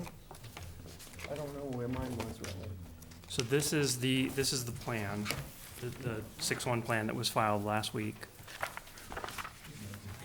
We like one page that shows the project. There is, That's I what we normally believe, get. so there's the survey plan that shows the entire site.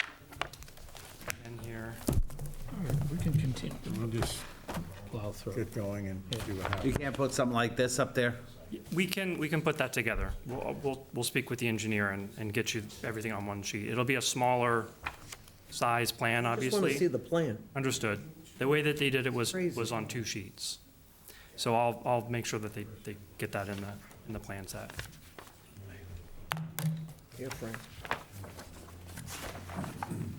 So just, You add that chunk on that sheet. They couldn't even put it together. These are this, right here. Yep, yep, yep, yep. Okay, we can continue. okay. Yeah. Right. So don't they have to, are they allowed to go in the easement? Building the easement, but they can go under it. There's no homes being proposed within the easement. They're just crossing it. It's hard to tell with a plan that's like this. Yep, we'll go, it's coming up very soon. Okay, sorry. No, please don't We're just trying to get apologize. it together here, that's all. So this, what this is the tax parcel here, you can see it's approximately 14.63 acres.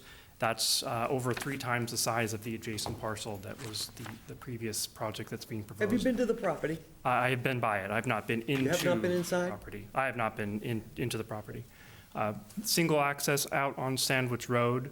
And you see the yellow portion there, that's the utility easement that you were just referencing. This is the age-restricted 50-unit, the previous iteration of the project. You can see access road coming in off of Sandwich Road, full access around the entire development. There's a mix of 3-bedroom and 2-bedroom, single-family style cottages and duplex cottages. It's 45 of these units are 2-bedroom, and 5 of these are 3-bedroom. There's some community green spaces I'll show you here in this area here, which I'm highlighting with the mouse cursor, an additional one here. These are also anticipated where the stormwater structures are going to be located. And there are sidewalks throughout the project running throughout this area here, and I'm just highlighting them.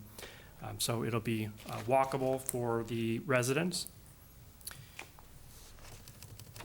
This is the civil plan, so it drills down into additional detail. You can see the units, the single-family style cottages, as I mentioned, and the duplexes.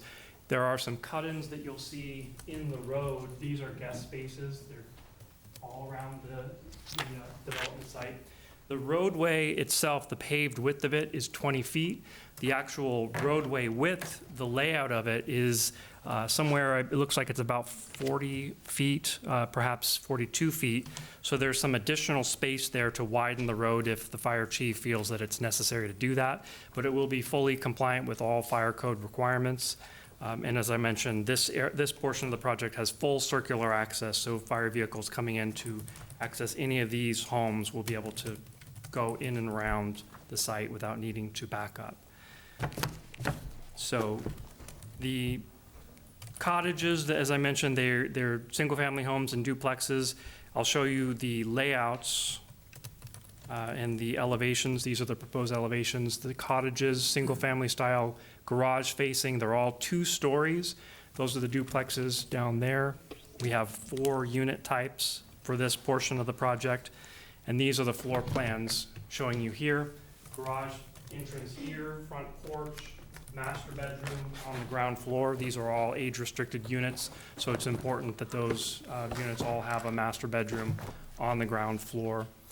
Dining and living room area in the rear of the unit, kitchen in the back, and then you can see the staircase coming up there to the second bedroom on the second floor there.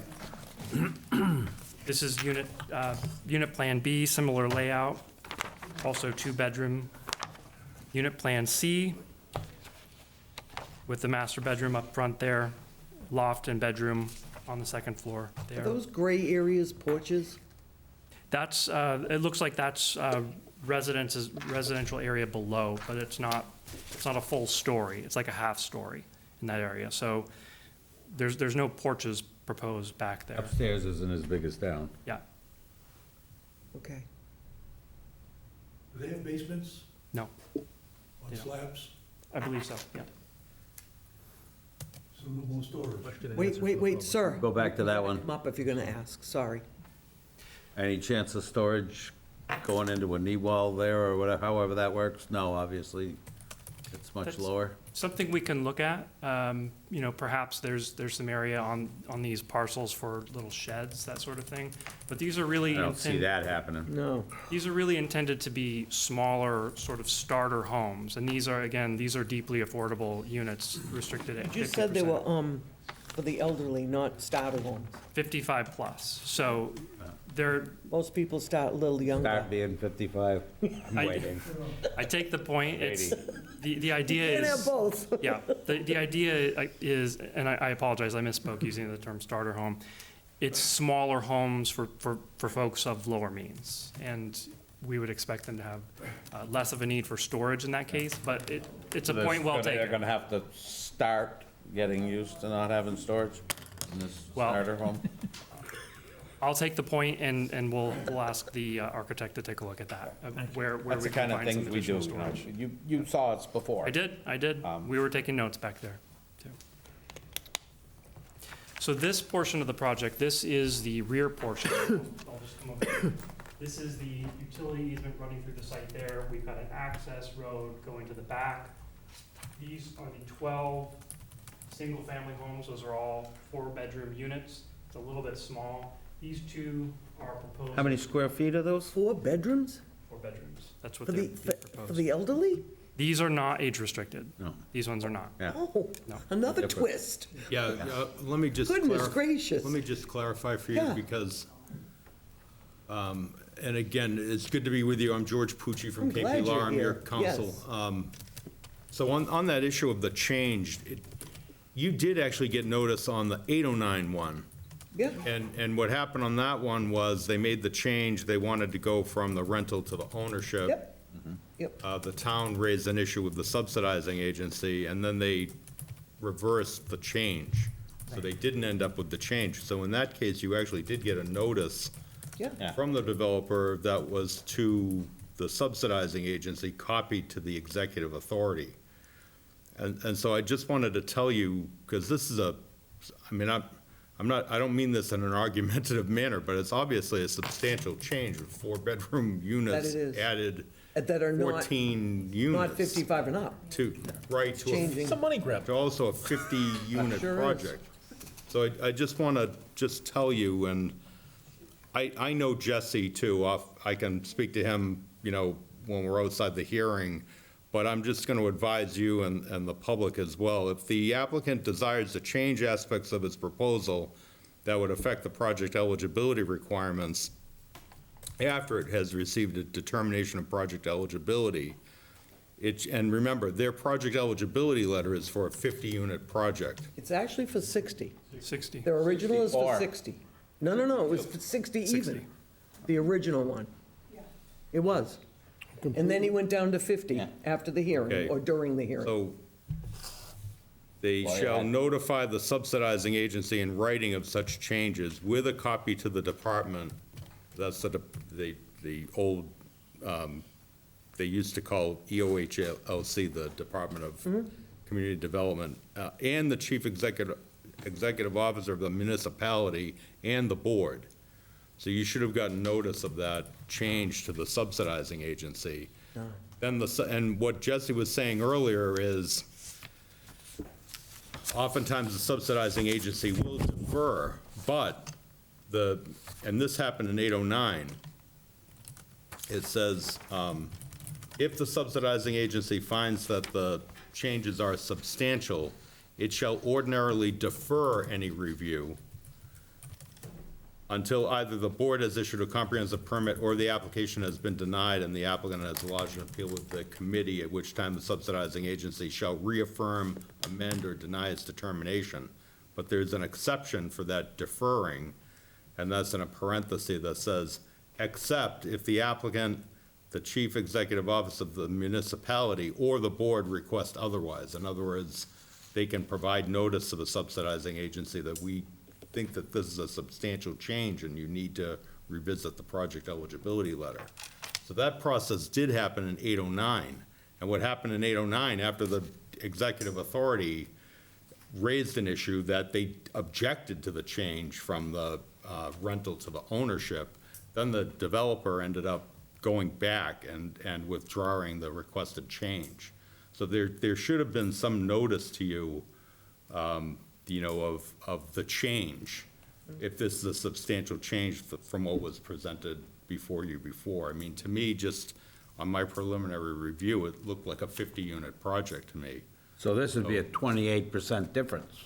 Right. Which is much more than 10%, and I would have to look at the original project eligibility letter again, as you say, if it's within the scope, but it sounds like it isn't. It sounds like it's something that they should have gone back, provided notice to the subsidizing agency, and provided notice to the board and the executive authority so that they can raise an issue and ask the subsidizing agency, don't defer review until the end of the process.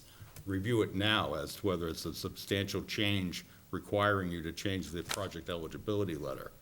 So it's just sort of a preliminary matter that you want to get to the bottom of. Yeah, immediately. In connection with this. Yeah. Does changing the style from going 55 and up to not 55 and up? Yeah, you'd have to look at the project eligibility. It definitely was for 55 and up. Yeah. That's what they applied for in their eligibility list. She'll bring it up for you. And now we're changing it to not 55 and up. That's, you just said 4-bedroom, not 55 and up. I mean, you'd have to have, as Frank was saying earlier, he liked the way it was sort of set out about what the project particulars are, that you have to kind of look at it and line it up, and what are all the changes, and do you have an objection that you want to lodge with the subsidizing agency, that you need to revisit the project eligibility letter? Is it a project that's substantially changed, and has it changed in the scope and scale of the project, that they want to revisit it and not just let it go before you and defer a ruling on that until later? So you're recommending that you should move forward and do that? Is that what you're telling me? I'm recommending we need to get if notice was made to the subsidizing agency, and, was that They provided know it's to the not a town? 55 and up anymore, too. So, Portion of it, yeah. so potentially we should move any further forward till we know? Well, The only it's actually showing me the original PEL is for 60 age-restricted home ownership units. But So it's it's a different 55 and up. project for sure. There It's a whole definitely should have different- been Just, yeah.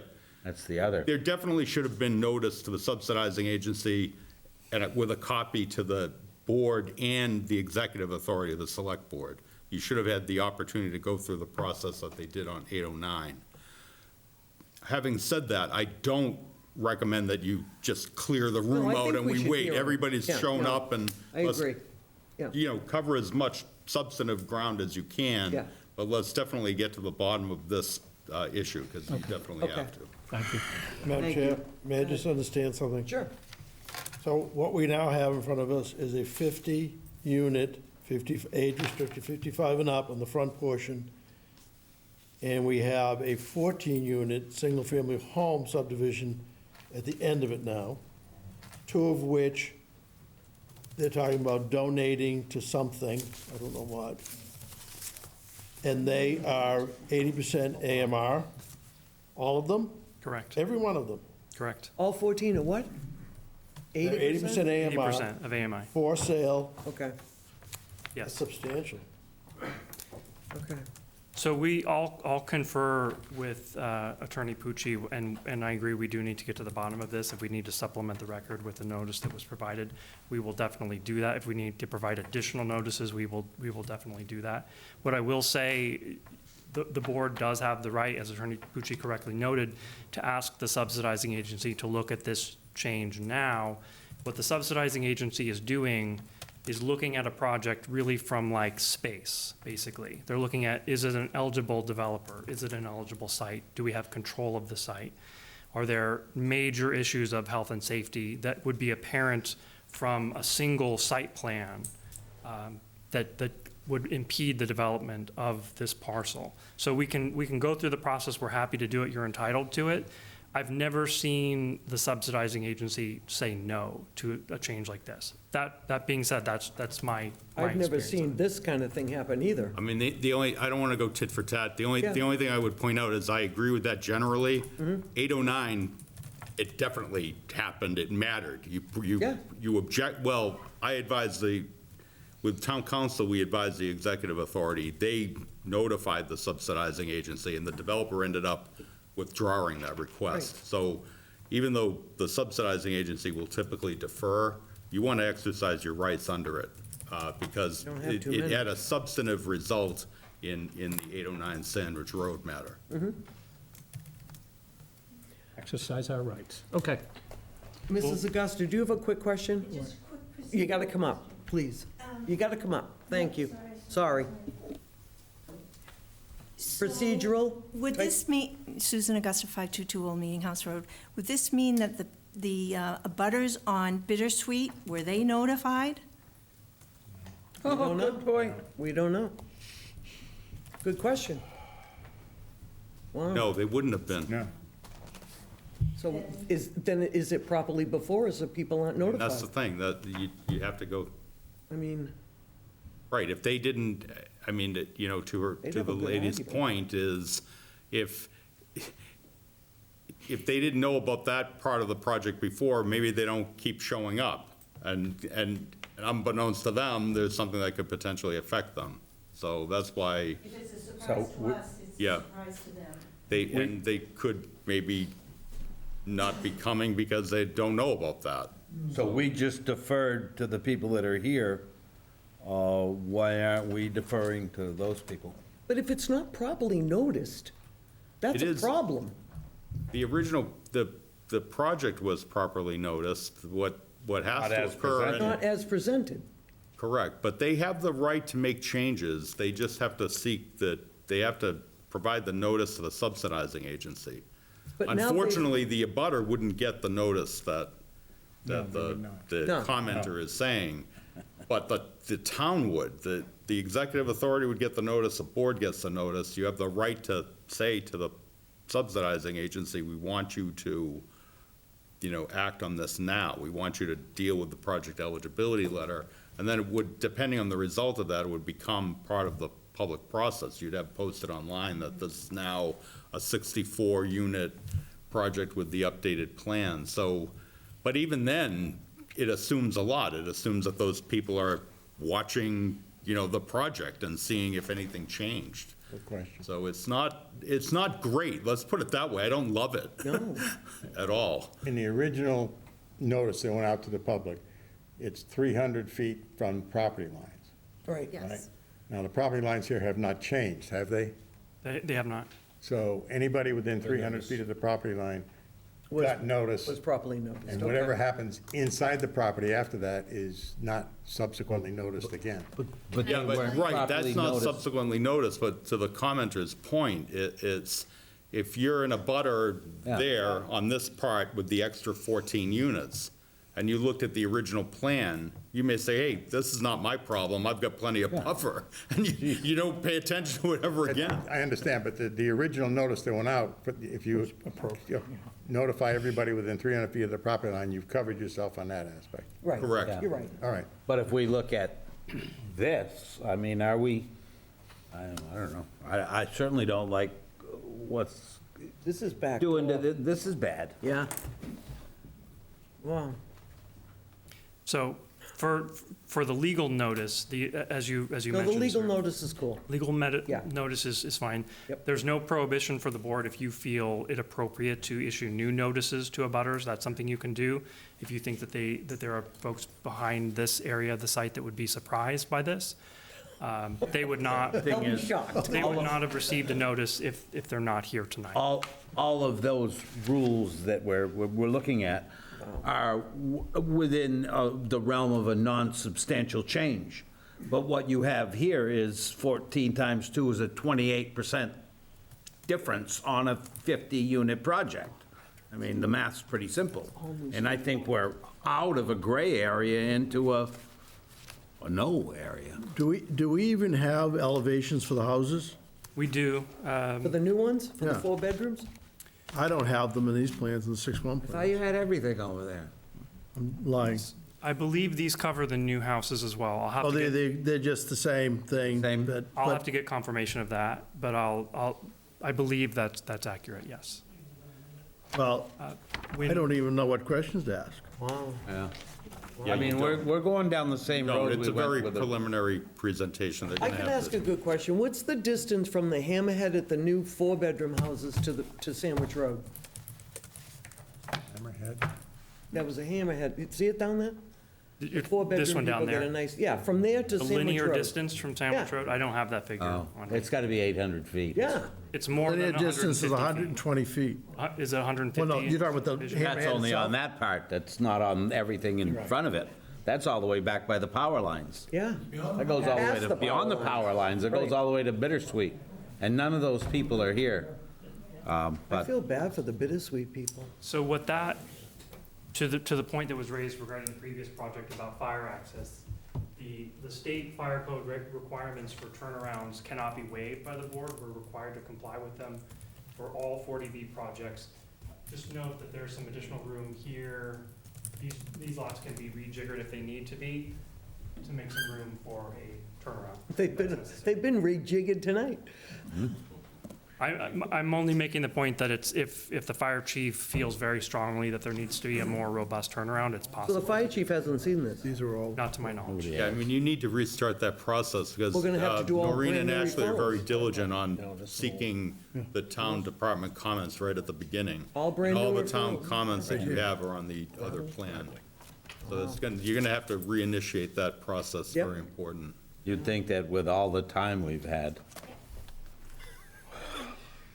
Anyway, continue. well, anytime you can Sorry, put a we just- cul-de-sac in, yeah. you should, so. Yeah. That's the end of the slideshow. So if there are additional questions that the board members have, it was an overview presentation. We'll have further presentations by civil, architecture, and the traffic engineer. Okay. So questions, since we have a new set of plans in front of us, I'm sure we're all ready. I think you garnered as much from the previous meeting as you have from this. Yes. If we keep that all in mind going forward. So you're Maybe gonna need to everybody will do get all new lucky. stormwater, all new traffic, all that. has to Traffic be done study over. was submitted last week. There's a full traffic review. And Stormwater. that's including the extra with the 4-bedroom people? Correct, yes. It That's a does. lot of more cars, 4 bedrooms, a lot of, way more water. Here's your traffic study. That's the Oh, I'll updated read chart. that. We get more time? As far as stormwater is concerned, we haven't submitted a drainage report because the drainage is preliminary at this point. We're showing the locations, and the engineer will discuss in a broad sense what we're proposing to do in terms of what systems. It'll be a standard, I anticipate, subsurface drainage structures in those green areas, and there's ample space on the site for those to be located. Madam Chair, real quick question. So all tonight was about was you telling us the plan has changed. This is what it looks like. Yes. And that there's more to come. And that's it, and then you want to end the meeting. We're happy to stay as long as you want if you have questions, but that's the extent of my presentation. Well, how can we ask you if you're not an engineer? I mean, I've got grading questions, I've got utility questions, I've got emergency access questions. I mean, these are all things that you can handle? Tonight was No. for engineering. We'll have to have the engineer come back at a future meeting. Well, my 400 pages is just for that. Understood. I can dabble in engineering questions, but I wouldn't feel comfortable getting into the specifics. And I don't think that would be a good use of your time either. No. One good takeaway, they want to discuss maybe one entrance and exit. There you go. Now, you saw me, Gonna happen. I feel you should meet with the people. Now you're gonna have to meet with the bittersweet people, too. And I feel you should be meeting with Hopefully it's with not the people. bittersweet. So my clients have had a You might- meeting you with might have with to the wear some. abutters. Well, I believe flak jackets were Yes. were worn at that meeting, but we have met with the abutters, yes. You have met with the abutters. Yes, they When have. did that happen? It was a few months ago, it was a, Oh, that's okay. Let them know who you are. Name and address, please? Michelle Cassavant, I live on Martha's Vineyard. Hi, So you're James. not from Falmouth, okay? No, so it was several months ago when we met with a very full house. I think some of these people probably were there. It was at the community center. Very, very full house. And how did it go? Did they know about the extra 14 units? Well, I will tell you, there was discussion that there was a possibility of it increasing. And they didn't give any numbers, though? I do believe numbers were discussed. You would. Maybe. Okay. Yeah. Wow. Well, I urge you to meet with the public again and inform them, since numbers might not have been discussed, about the increase here. Go ahead, Mark. I'm just curious what someone's interest from Martha's Vineyard is in this. and, Yeah, that's a what's your good stake question. in this? She's a membership of the development team. She happens to live in Martha's Vineyard. I don't live in Falmouth myself. Okay, all right. So I They're just- the owners of the property. Okay. Anybody have any further questions up here? Well, just hopefully we cover a Yeah, lot more hopefully next we time. get a real plan and, yeah. I mean, I do he have one certainly that we can ask that. came left there with a good sense of. Jim has a question. Counsel, the one thing that I'd like an answer for at the next meeting, I'm a little put back, I think, with the rest of the board about this sudden change in additions, but all of your affordable units now appear to be, based on your testimony, off on this piece of land that's offset of the electrical easement. And I'm reading the plan, why is it that they get a gravel driveway and not a paved one? All of the affordable units, according to the plan that you've submitted, you don't even pave their driveways? That's very concerning. I'll bring that concern to the civil engineer. I don't know the reason why that design choice was made, but I'll note it as a concern and ask them to address it as the reason why. George, if I'm correct, they're supposed to be spread out in the development. Yeah. That's not spreading them out, that's putting them Segregating to a the neighborhood. side. So to be clear, there will be market rate and affordable units in this component. So 25% of these new units are affordable. Oh, so they're not all They're affordable? not, Oh, they're okay. not, they're not segregated. If I Okay. gave that impression, I misspoke, and I Okay. apologize. All But right. 50 units will be interspersed, 20%, these 25%, all interspersed, and that's overseen by the subsidizing agency. Even if we wanted to put all the affordable they- units in they the don't back know like this. that. I'm sorry? They don't know this, right? They are aware of this, and we'll, again, I'll confirm with your counsel and correct any record that needs to be corrected. Madam on Chair, can we just ask that whatever happens next when they come before us, that they give us an executive summary of all of this? Certainly. Something that we can read in advance and understand what, 7 days. yes, at least 7 days in advance? Absolutely, And a plan that's yes. not like a jigsaw puzzle would be good, too. Yeah. Understood. Saying. Yes. We're easily One final confused. question. Go ahead, Jim.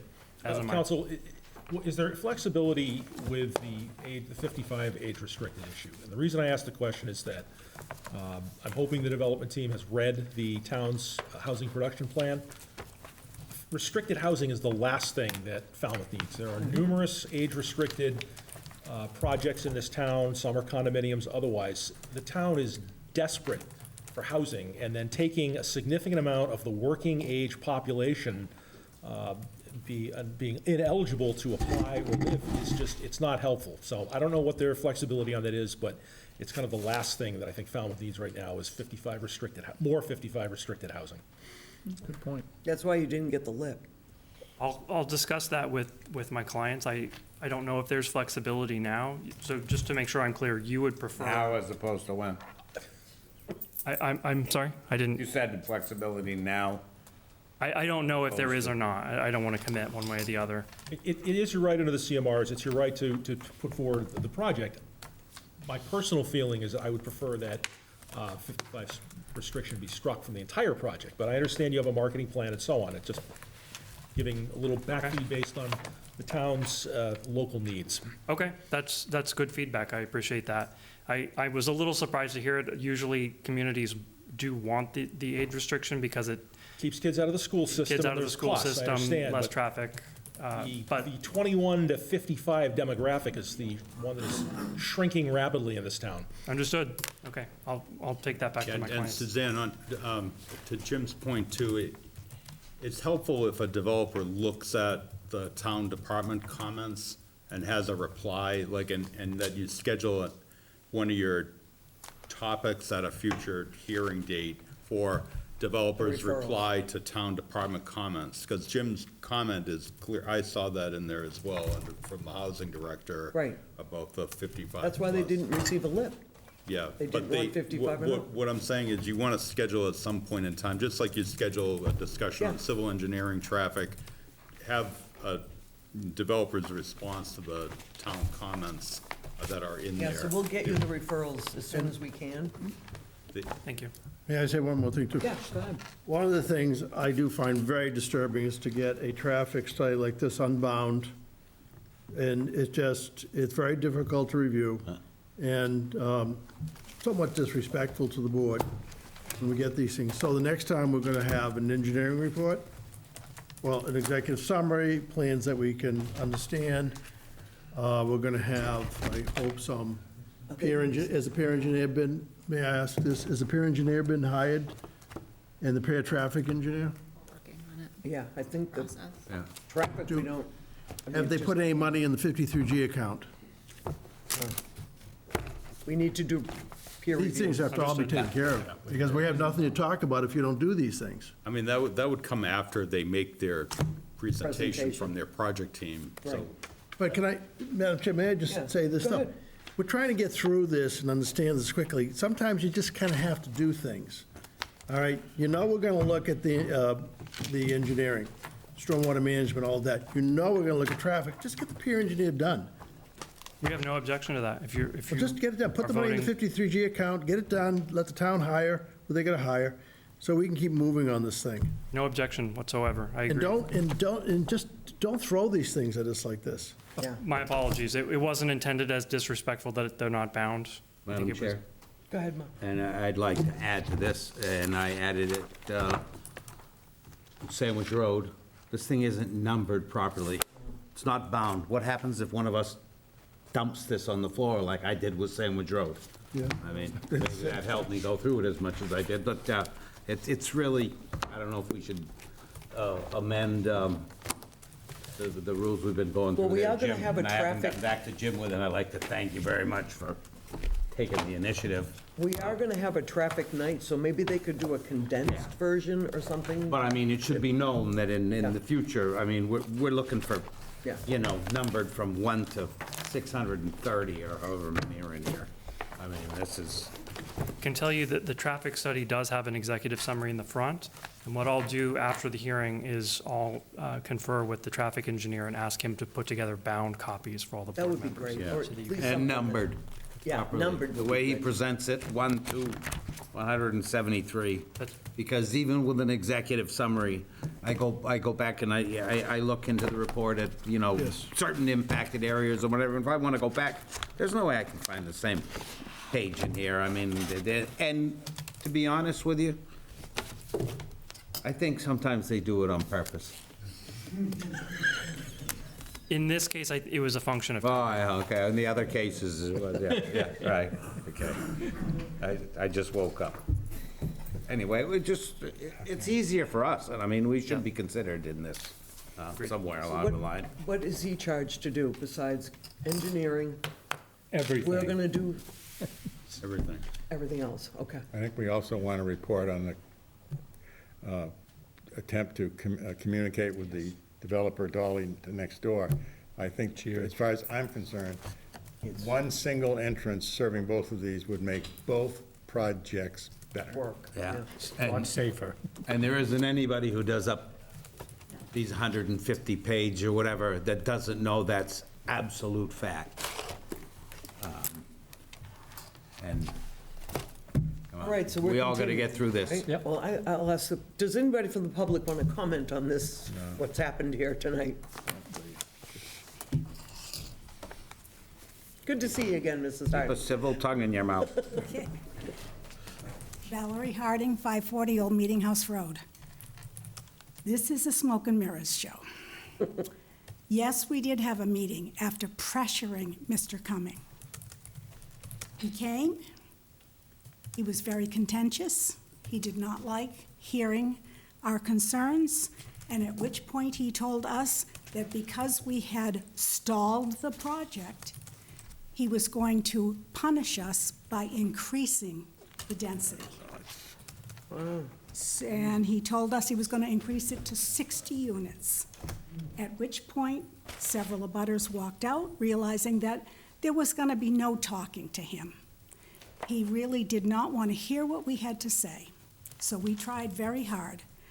And I am sorry to say that after researching his other projects, if he is still with Atwood, if that's still your company's name, Atwood, it does not have a good reputation.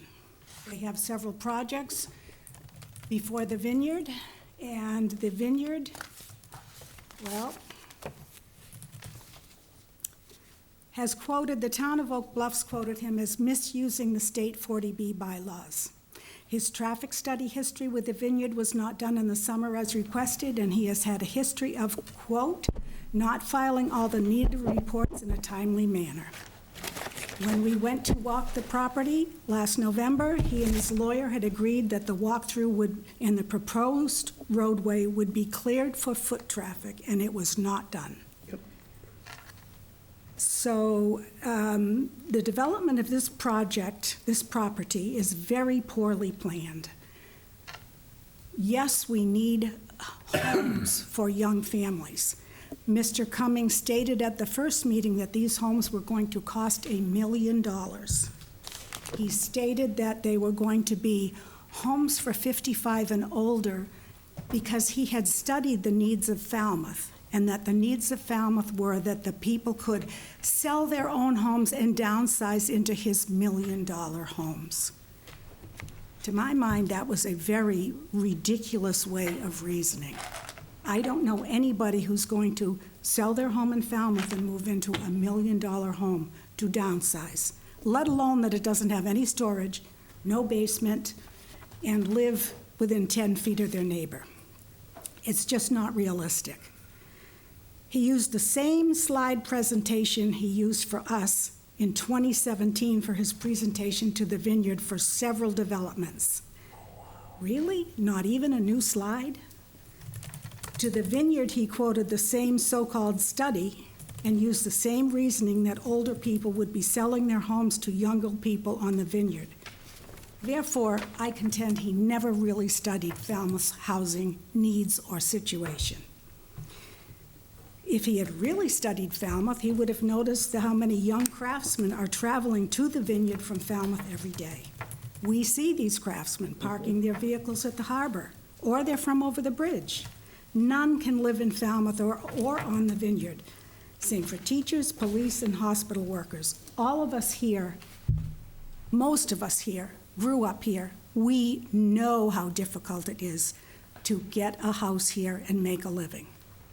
We do not need many people that are over 55 coming from over the bridge to buy these homes, adding to our continuing ongoing problem of not being able to keep workers in our hospitals, our schools, our police department. So I just feel this is the real problem. And what these people are proposing and how they've gone about proposing it, I'm sorry, it's been very shoddy. It doesn't respect the neighborhood. He didn't respect the neighborhood the day we met with him. It was terrible. So at this point, I'm very against it. And of course, my main concern still comes back to the traffic. We'll now have, with the added homes, 98 homes, with only 2 cars each, 196 cars entering and exiting every day, 392 cars going in and out of that roadway. That doesn't even count if they have company or delivery trucks or anything else. So therein lies the problem. Thank you very much for listening. Thank you. Anybody else from the public want to comment? Come on up. Name and address, please. Name is Peter Dawson, live at 681 Sandwich Road. I want to start off by saying that I was the person that initiated the meeting with the developer, and that was after several emails that we eventually got that to happen. How'd it go? Were we there? It didn't go very well, to be honest with you. One thing that's interesting to me is when this first was proposed, the design was done by a company called Union Studio, and they were all stick-built homes. The latest proposal is for prefabricated homes. And my question really is to the developer, is it his intent to stay involved financially through construction and completion of the project, or is he going to transfer the permits to some other developer? Good question. That's it, thank you. Thank you. Anybody else? Anybody up here have anything before we continue? I just want to say that, now that we're here, perhaps what happened in the past doesn't matter, it's how we move forward. And I think that the message is out there, and we've displayed on enough occasions that safety is a huge concern of our board, and we're going to look at it. Judging by this traffic study, anybody can know more than anybody else has, and it's of the ultimate importance, and I hope we can make this as acceptable as possible somehow. And it's going to take working between both developers, I believe. Yeah. Nothing that hasn't already been said. Was everybody else all set up here? Yeah. I make a motion to continue to 6:25. I think that's too soon, because they've got to get everything to us I a week think Frank's before. right. That gives them 1 week to get all the stuff that we expect. Well, they're scheduled for 6:25. Do we get an Well, extension? I don't know. This is smacking us. Yeah. Well, tonight's a good example, and one we had, if we're not prepared, if the information isn't out there, we do a lot of spinning our wheels, and I think it would be better if there was sufficient time for. How long do you think it will take us with mass housing? Well, they should have made the notice. I don't know. I don't know the answer to that, because I don't know So if they I won't do made it. 2 weeks then. I don't know if they object to. Yeah, we wouldn't I wait don't know if another they week. objected Save to 'em. providing that notice, that they think that they didn't have to provide it. I would disagree with that if that was their assessment, but I don't know. I can't guess at it. So So 1 month's time? Yeah. 7/16? I would do 7/16 then. Yeah, if we do a month, it'll be more robust, they'll have more time. Yeah. All right, so we have No a motion. substitute for information, and we don't have enough. You don't have enough. See? And I want the Bittersweet people to know. Oh, that's. So anyway, we'll make, you made a motion to continue, and it's 7/16, okay? That works for me. that okay with you? 7/16? Yes. Thank you. Is the developer going to come in? We gotta, Yes, he will. He apologizes for not being available tonight. He's out of the country today. So we have a motion on the floor to continue to 7/16 at 6. All those in, do we have a second? You don't have a second yet. Second, we have a second by Jim. All those in favor? Aye. Aye. Opposed, none. All right, thank you all for coming out. Sorry we coming. were a bit, gobsmacked, I guess, sorry. Keep coming back. That's right, keep coming back. And as I've told you before, there's no substitute for showing up if you're interested.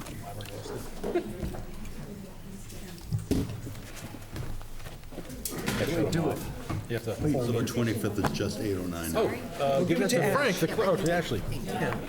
25th is just 8:09. Thank you. Good night, thank you. You do great speaking. You do great. You do. Keep it up. All right, this is trash, right? No, I'll keep it. Keep it? Okay. I hate trash. No, 'cause that may be the only thing you what's get. next? Minutes, and open meeting stuff. Jesus, I have to continue? You've got elevations Just in this. gobsmacked Suzanne, here, I you've got really am. elevations in there you may need. All right, I need someone's agenda. I packed mine. Do we have any minutes? Yes, you're gonna do the April 30th and May 7th. So I'll make a motion to do the minutes, everyone's read minutes, April 30th and May 7th? May 7th? I'll second. Motion is second. All those in favor? Aye. Ash, I have my agenda right packed. Board discussion is next. Board discussion, anybody have anything? Yeah, we've had. Carry on. Carry on. Well, two of us are up for reappointment at the end of the month. Did you get the 29th now? 29th now, yeah. The day before. They're holding it out. I'm going huh? to stand behind Jim. Yeah, well, good luck. Good luck. Yeah, Yeah, Yes. good luck. yeah, I'm sure nobody will hear you. And I think that's it. Updates. Updates?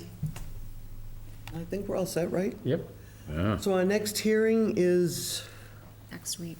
next week 6/18. on the 8th, June 18th. June 18th. Next meeting is June 18th at 6. Motion to adjourn, Madam Chair. Second. We have a motion and a second. All those in favor? Aye. Aye. You know, I never.